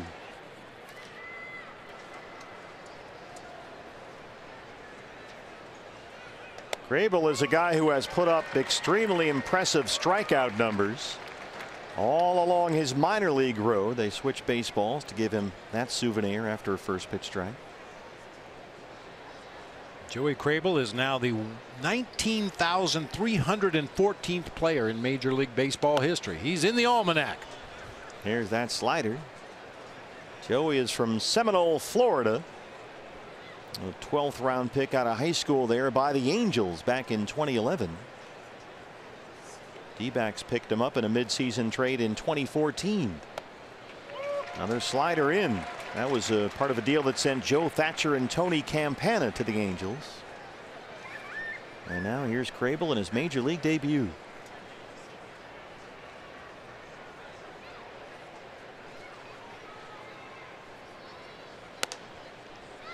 Good hard fastball at 98. 2 seasons ago with Mobile, you see the spray chart for Pham. Grable 66 strikeouts, 55 innings. Struck out 96 at Visalia the year before that.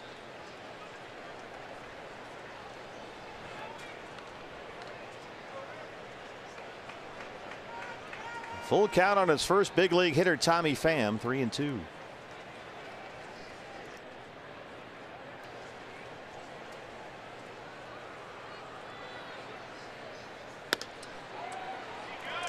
Fastball missed at 97, and Pham walks for the second time tonight. Now here's Tyler O'Neill, who's just up from AAA Memphis, which is also in the Coast League, so there's a pretty decent chance these two have faced each other this year. Wait a minute. Memphis Yeah. is in the Pacific Coast League. We got rid of the geography years ago. It doesn't make any sense. I'm right there with you. Got teams in Iowa, Texas. They're all in the Coast League. Team like Iowa, a team from Iowa is in the Coast League. Goldie's under this one. Well, maybe you want to plan a trip to the beach in Iowa over the All-Star break. Catch some waves, do a little surfing. Sure, just like always. 2 down now. Here's Ozuna for 3.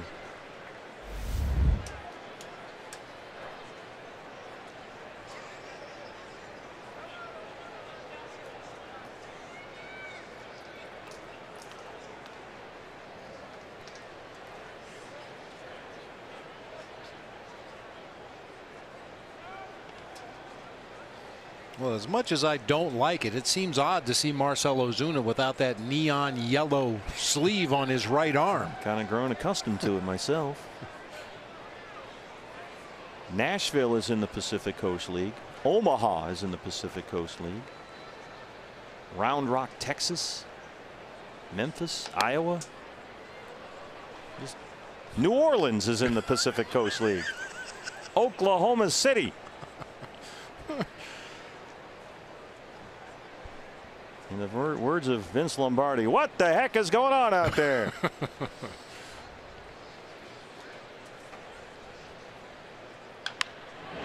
Wham! Backhand short hop. What a play. Welcome to the big leagues, Joey Crable. D-backs trail at 6-2.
Holiday Series, the Independence Day spirit here at Chase Field as we stretch in the 7th inning. D-backs fans, don't forget, if you can't watch the game on TV, stream it live on your mobile device with Fox Sports Go, brought to you locally by your Valley Honda dealers. Download the free app, take Fox Sports Arizona, and the D-backs with you wherever you go. New pitcher for the Cardinals is the right-hander Mike Myers.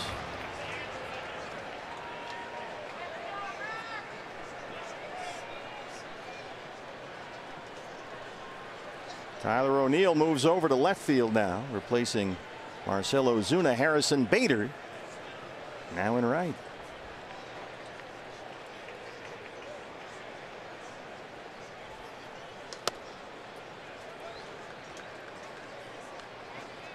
Mike Mayers, big right-hander. Had a little bit of an awkward afternoon against the Braves yesterday.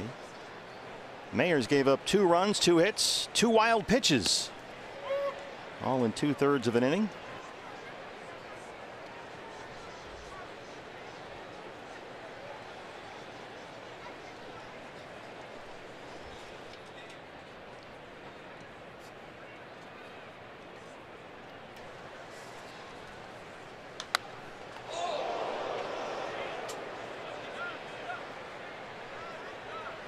One and 2.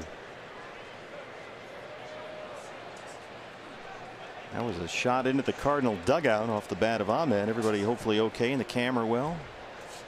See some smiles down there. That's a good sign.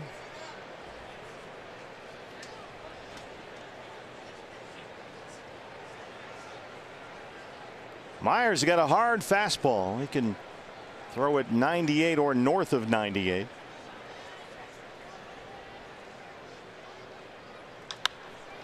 '99 right there. Bader's got it. Now this double switch by Mike Matheny serves a couple of different purposes. Number one, he can go multiple innings now with Myers if he wants to, and Harrison Bader is an outstanding defensive outfielder, so improves his defense with the lead late in the ball game and gives himself the option of getting multiple innings out of his pitcher. Ketel Marte back from that cramp the other day. 245 and 6 homers.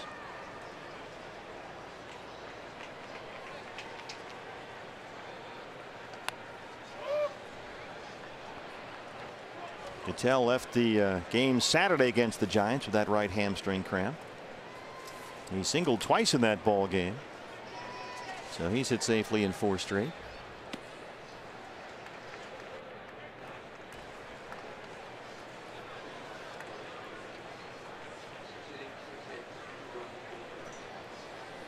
Well, Carlos Martinez, the way he was spraying the ball around tonight, only walked 2 Diamondbacks hitters. One of them came around to score. Nick Ahmed walked to lead off the 5th inning, came around to score on the Paul Goldschmidt single, but man, the way he was spraying it around, you thought he might have walked double digits tonight. Yeah.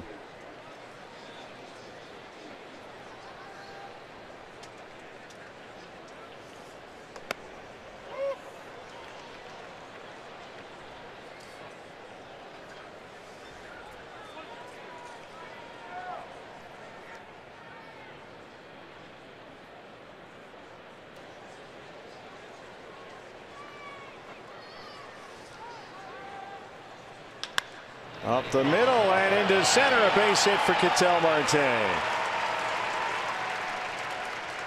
Anytime the D-backs score 5 runs or more, Taco Bell is giving away 3 free crunchy beef tacos with the purchase of a large drink between 4 and 6 the following day at participating locations. Top of the order now, John Jay singled and scored in the first. 1 for 3.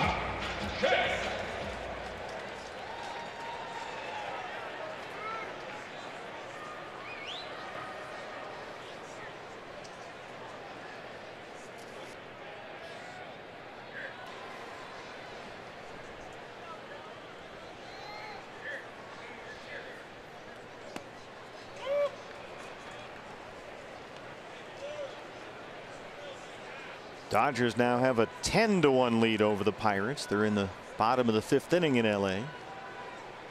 Rockies beat the Giants tonight 5-2.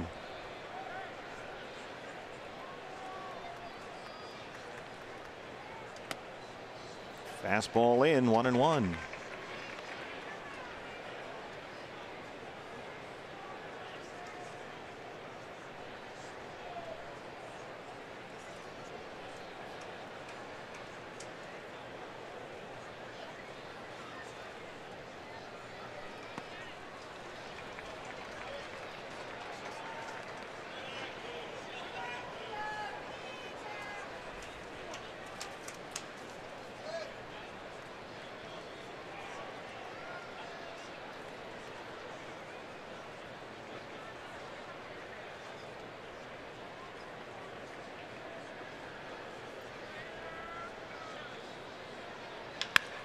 Another one up the middle. Munoz gets that one, and they turn the double play. We'll head to the 8th inning. D-backs trail the Cardinals 6-2.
Week. D-backs baseball here on Fox Sports Arizona. The opener against the Cardinals, first of 3. What's next brought to you by CenturyLink. The next 2 games versus St. Louis. Zach Greinke on the mound here tomorrow night against Jack Flaherty. And then Patrick Corbin on the 4th of July. That game, by the way, sold out. How about that? That game sold out today, the 4th of July game, for the big fireworks spectacular after the ball game, a D-backs tradition. So Patrick will get the ball on the 4th, Wednesday. Fans, by the way, if you're coming to the game here on the 4th, get here early, because the gates will open up at 5 to accommodate the large crowd. That game sold out today. Joey Crable back out there. Here's Yadi Molina, who has a 2-run single and a solo homer.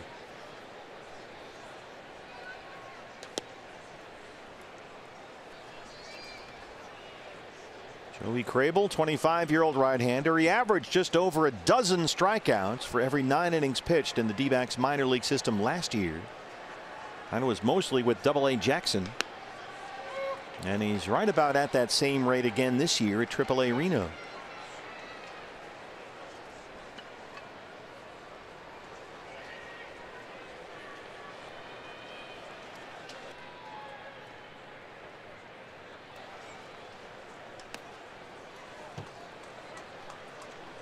I would think a young man in this situation, his major league debut, facing the St. Louis Cardinals, knowing you can throw 98 miles an hour, might be occasionally inclined to try and throw it a little bit more than you need to, knowing that you got that velocity in your back pocket.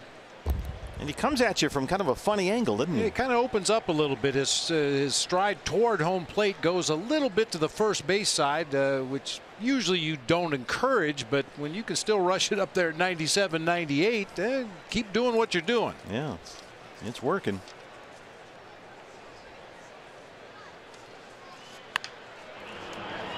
With the changeup up, Ahmed long throw. Yadier Molina not exactly busting it up the line.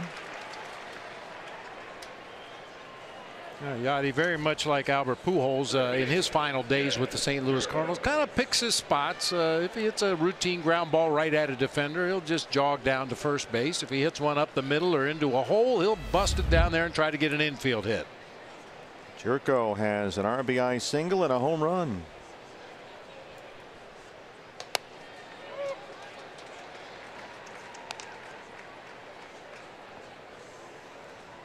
You wonder what drew the attention of the D-backs player development people of Joey Crable lately. Why it's not Silvino Bracho or Jimmy Sherfy or Jake Barrett or some of the guys we usually see that are on the Reno shuttle. Look at Ahmed go get it. Wow, he is special.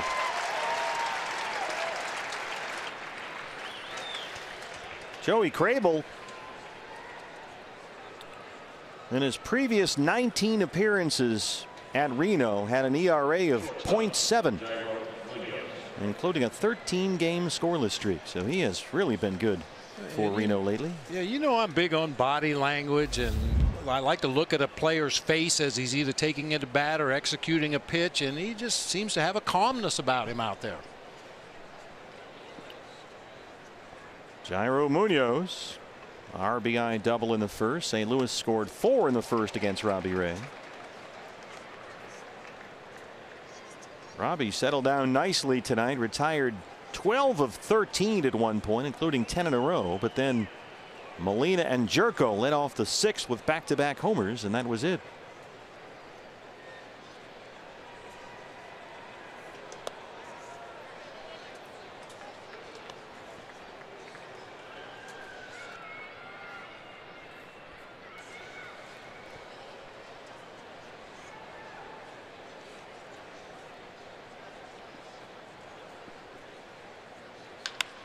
That's belted into left field. Munoz 2 for 4.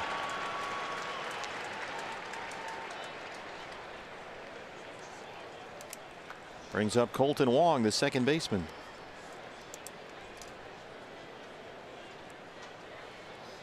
So Joey has given up his first big league walk, his first big league hit. Needs that first big league strikeout. Wong 0 for 3.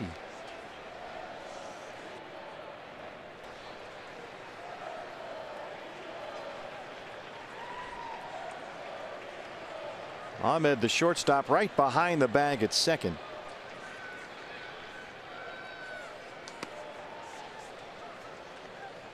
Jake Land midway between second and third. Yeah, with nobody on base, Crable pitched out of the stretch, but he never really came to a complete set, which you don't have to if nobody's on base. But now with the runner at first, he's got to make sure to come to a complete stop out there. Otherwise, it's a balk. Fastball away at 93 is his strike, 1-1.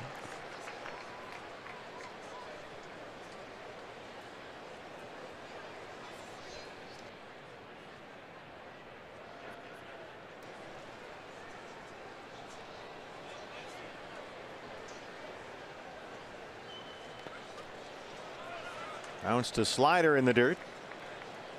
Munoz stays at first, 2 balls and a strike.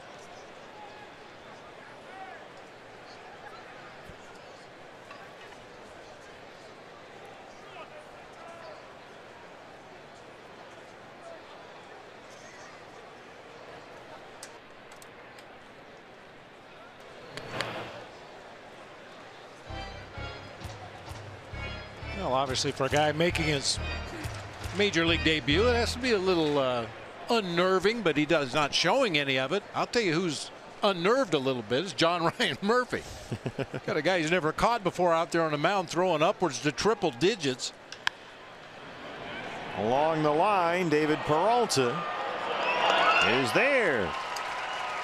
Crable strands the 2-out single. It stays 6-2.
Mark Grace coming up on the postgame show. I know we were going to have to dive into Robbie Ray's first inning, and I think you have discovered perhaps what the Cardinals' plan of attack was. Yeah, and it really wasn't difficult once you saw the first 4 hitters. They were coming out, they were ambushing Robbie Ray. They were going to try to hit that first pitch fastball, and, well, in the first inning, they did a lot of it. We have visual evidence of that. We have so much more to get to, but first, this game needs to end. There's lots of baseball left. Let's get it back to Lou. Stephen Bob, bring it home. We'll see you after the game.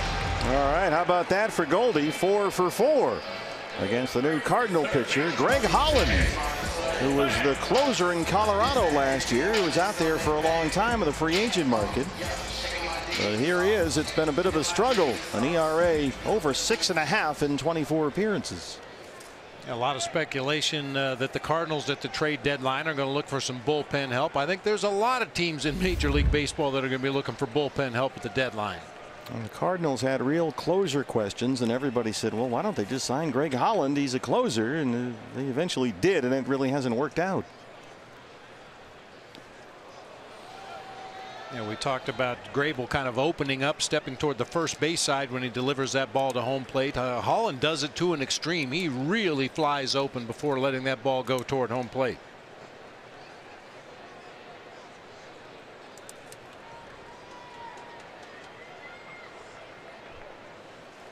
Jake had an RBI single in the first inning. He's 1 for 3.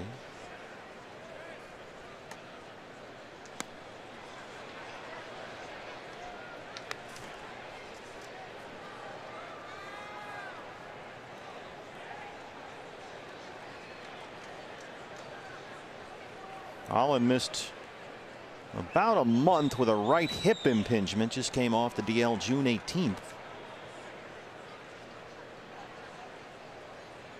Had a 5-game minor league rehab assignment. Wong spins and throws. Munoz can't turn it. Lamb beats it out. A D-backs home run tonight means a free jumbo jack tomorrow at participating Jack in the Box locations with the purchase of a large drink. Well, tonight marked the return of A.J. Pollock. Out since May 14th with that avulsion fracture in his left thumb. A.J. is 0 for 3 so far.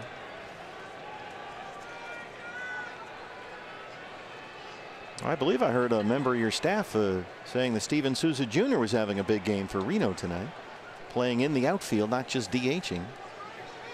Randall Delgado pitching for the Aces as well tonight.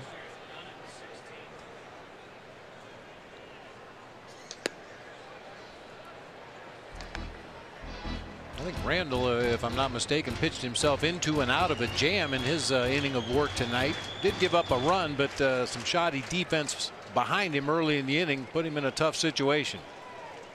Reno trailing at Tacoma 4-3. Brito and Souza have home runs for the Aces.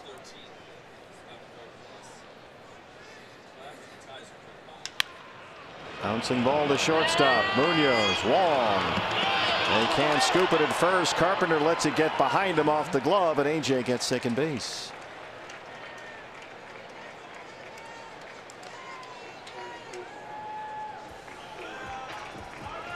Probably an ill-advised throw that time by Wong. You have to know who the batter is, and A.J. Pollock couldn't really get down that first baseline. Slow developing double play there. Had no chance to get A.J. at first. Probably should have just held on to that ball rather than throw it in their dugout. Here's Peralta. David tripled in the fourth.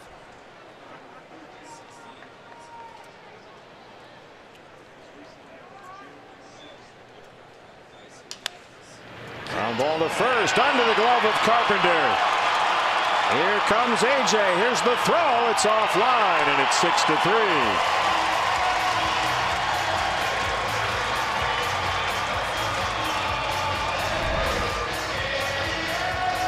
Breaking ball to David, just sneaks through that right side past a diving Matt Carpenter. Colton Wong can't get there either. It gets through into right field. I mentioned Harrison Bader, a really good defensive outfielder, but once again the A.J. Pollock speed a little bit too much for the Cardinals to handle there. Here's the pitcher's spot, now 6th in the order. Chris Owings will hit for Joey Crable. CEO batting 197 with 3 homers.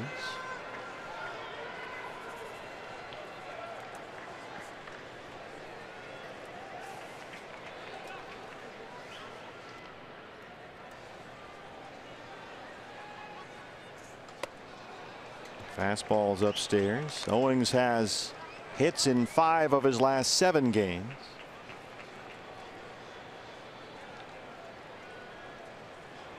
Archie Bradley starts to get loose in the Sanderson Ford bullpen.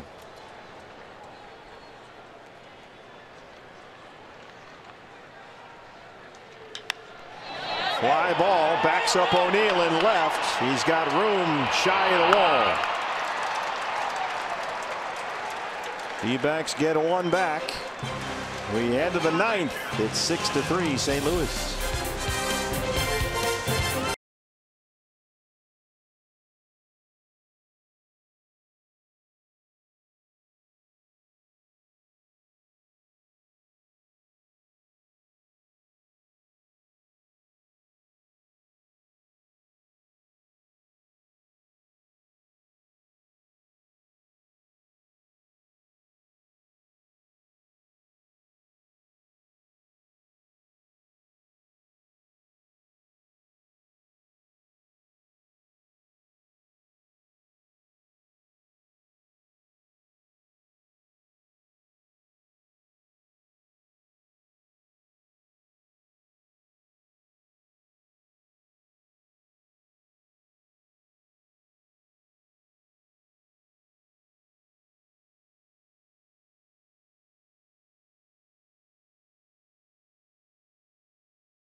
Ray, who settled down nicely after that until the 6th, when Molina and Jerko led off the inning with back-to-back homers. D-backs have tried to get a run back here and there. They're down 3 as Archie Bradley comes out to start the 9th.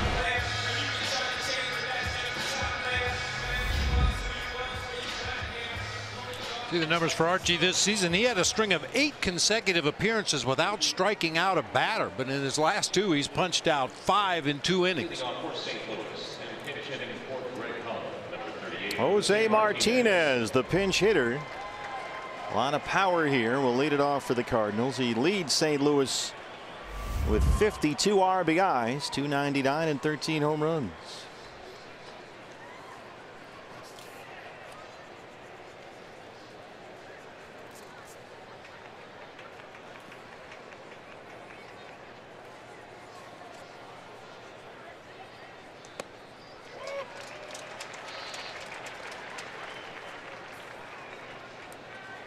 Archie went with all stripes.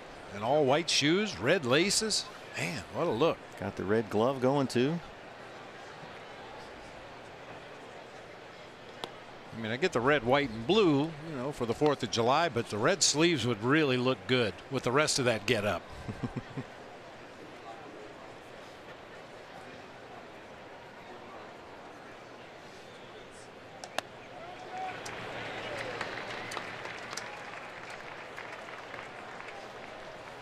Martinez coming off a big June at the plate, hit .314 last month, 8 home runs.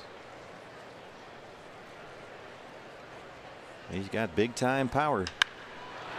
It's this high in the air, backs up Jay and right, just shy of the track. Hey, fans, receive 15% off at the Chase Field Team Shop when you use the card by Gila River Casinos. Matt Carpenter doubled and scored to lead off the ball game. 1 for 4 tonight. Dodgers now lead 13-1 over the Pirates. They're in the 6th in LA. Giants 5-2 losers at Colorado.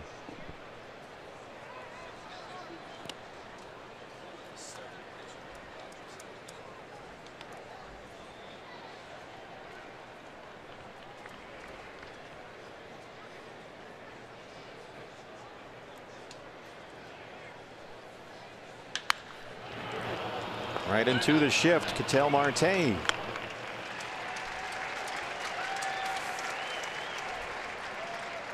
D-backs in the bottom of the ninth will have the lower third of the order due up. Murphy, Ahmed, Marte, 7, 8, 9. There is action in the Cardinal bullpen after they hit for Holland. Here's Pham, who has walked twice, singled, and scored a run.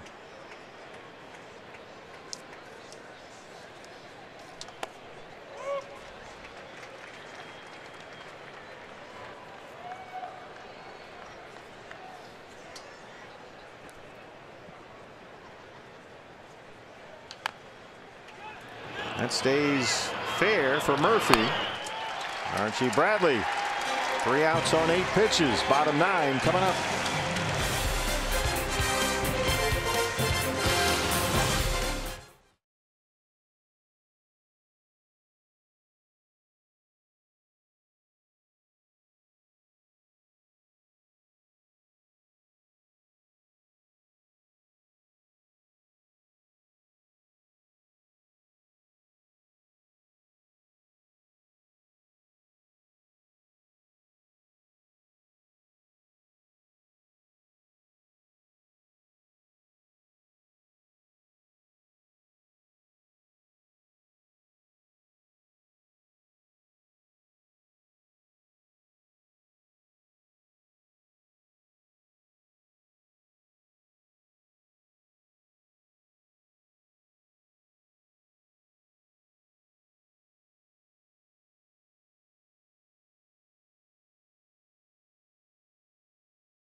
Of July week here at Chase Field. A lot of fireworks. These two teams have combined for 19 hits. D-backs trail at 6-3 as Bud Norris uses the bullpen cart to come on in and get the final 3 outs. 15 of 17 in his save opportunities this year. John Ryan Murphy leads it off for the D-backs. 45 strikeouts against only 5 walks. He's going to be in and around that strike zone. Murphy 0 for 3.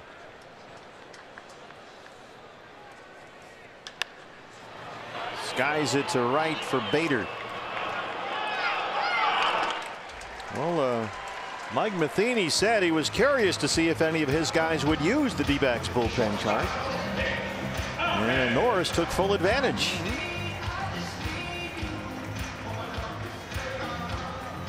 Nick Ahmed walked and scored in the 5th. Nick is 0 for 2. Although Bud Norris rode shotgun. Yeah, it's more polite. You know, you had Fred Big Game Bauer, somebody driving the cart. You want to see how they're doing, have a chat. You might get car sick riding backwards too. I know some people have to be facing forward. Yeah, like riding on the train or something. A lot to think about.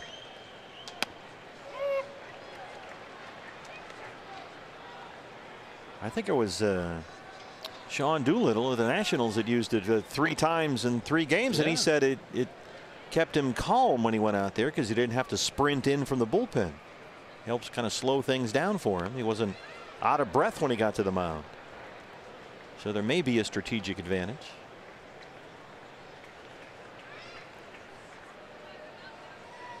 There's got to be a way we can combine the bullpen cart with Jody Jackson. We should have Jody drive and do interviews with the players as they come in from the bullpen. Bullpen cart karaoke. There you go. I think you're onto something.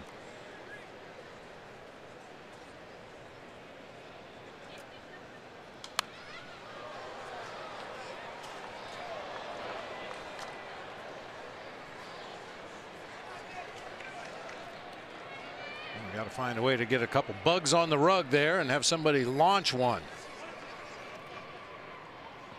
I mean, this game hasn't really felt close since the first inning, but the reality is you get a couple guys on base and somebody steps on one, you're all tied up. 1-2 on Ahmed. Marte on deck. Fastball misses away. 2 balls and 2 strikes.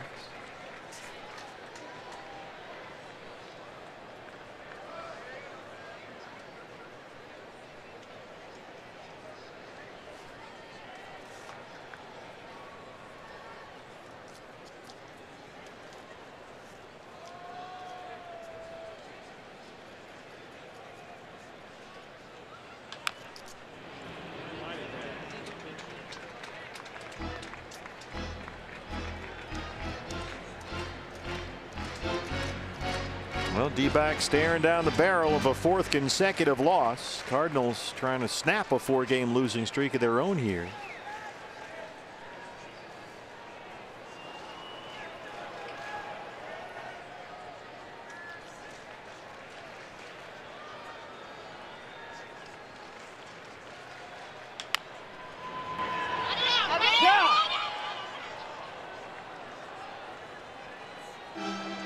Just fouled down that third baseline. Almost went over the corner of the bag. You'll take a couple of base runners here any way you can get them.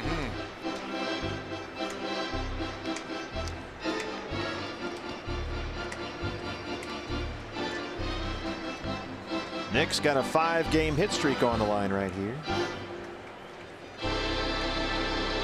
See, she's a believer. Yes, she is. We like that.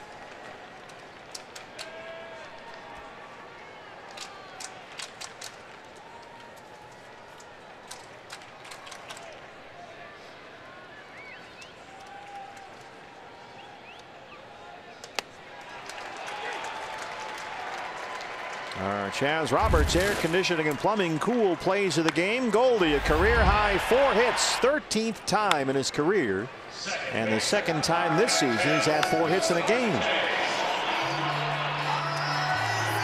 And more aggressive early in counts than we've seen Goldie in a while. Normally Goldie's MO is to see as many pitches every at bat as he possibly can, but against the Cardinals tonight he was aggressive early. And a 4-hit game June 6th against the Giants in San Francisco. 4 singles today and 4 at bats. He knocked in a run. Last man standing, Ketel Marte looks at strike 1. Gracie and Todd standing by. D-backs live post-game show follows our ball game on Fox Sports Arizona.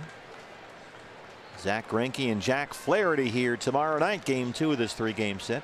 Pre-game show at 6 o'clock.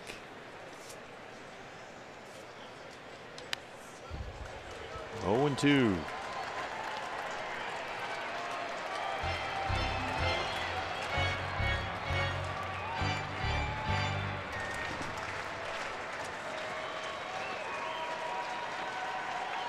Giants have lost. Dodgers are winning 13-1. So it will be a game and a half over LA. 2.5 over the Giants. And 5 over Colorado.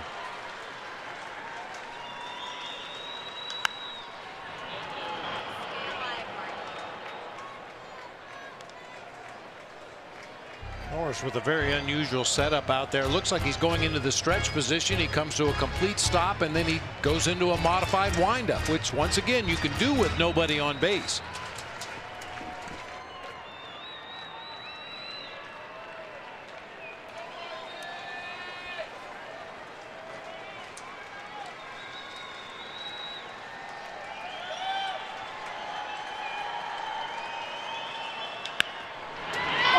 Munoz backhands it, and the Cardinals take the opener here. This 3-game set, 6-3. D-backs dropped to 9 over 500. They've suddenly lost 4 in a row. Well, the way the offense has been misfiring lately, trailing by 4 runs in the first inning was a pretty big mountain to overcome. Robbie Ray really good after the first, but really struggled in the first. Well, Gracie will break that down for us starting right now. He's standing by with Todd. Thank you very much, Steve. Mark, yesterday 6 runs. You'd think you score that and you're going to win a game, and then here today you give up 4 and you can't overcome it. What's your biggest issue right now with this team, do you think? Well, they're falling behind. Here in the homestand, they've been falling behind, and history says when the team that scores first usually wins the game, and that's been the opponent so far in this homestand. Okay, we have lots to get to, so we're going to take a short break. We'll come back with Diamondbacks Live, the post-game show. Bob Brenly will join us from up in the broadcast booth. Jody Jackson is here. She'll be inside the Diamondbacks clubhouse. Plus, of course, we'll hear from Diamondback skipper Torey Lovullo. Yes, a 4-game losing streak after that spectacular road trip. We'll break it all down. A closer look at Robbie Ray's night, that first inning, and how the Cardinals jumped him early in counts. We'll do all that right after these messages here on Fox Sports Arizona.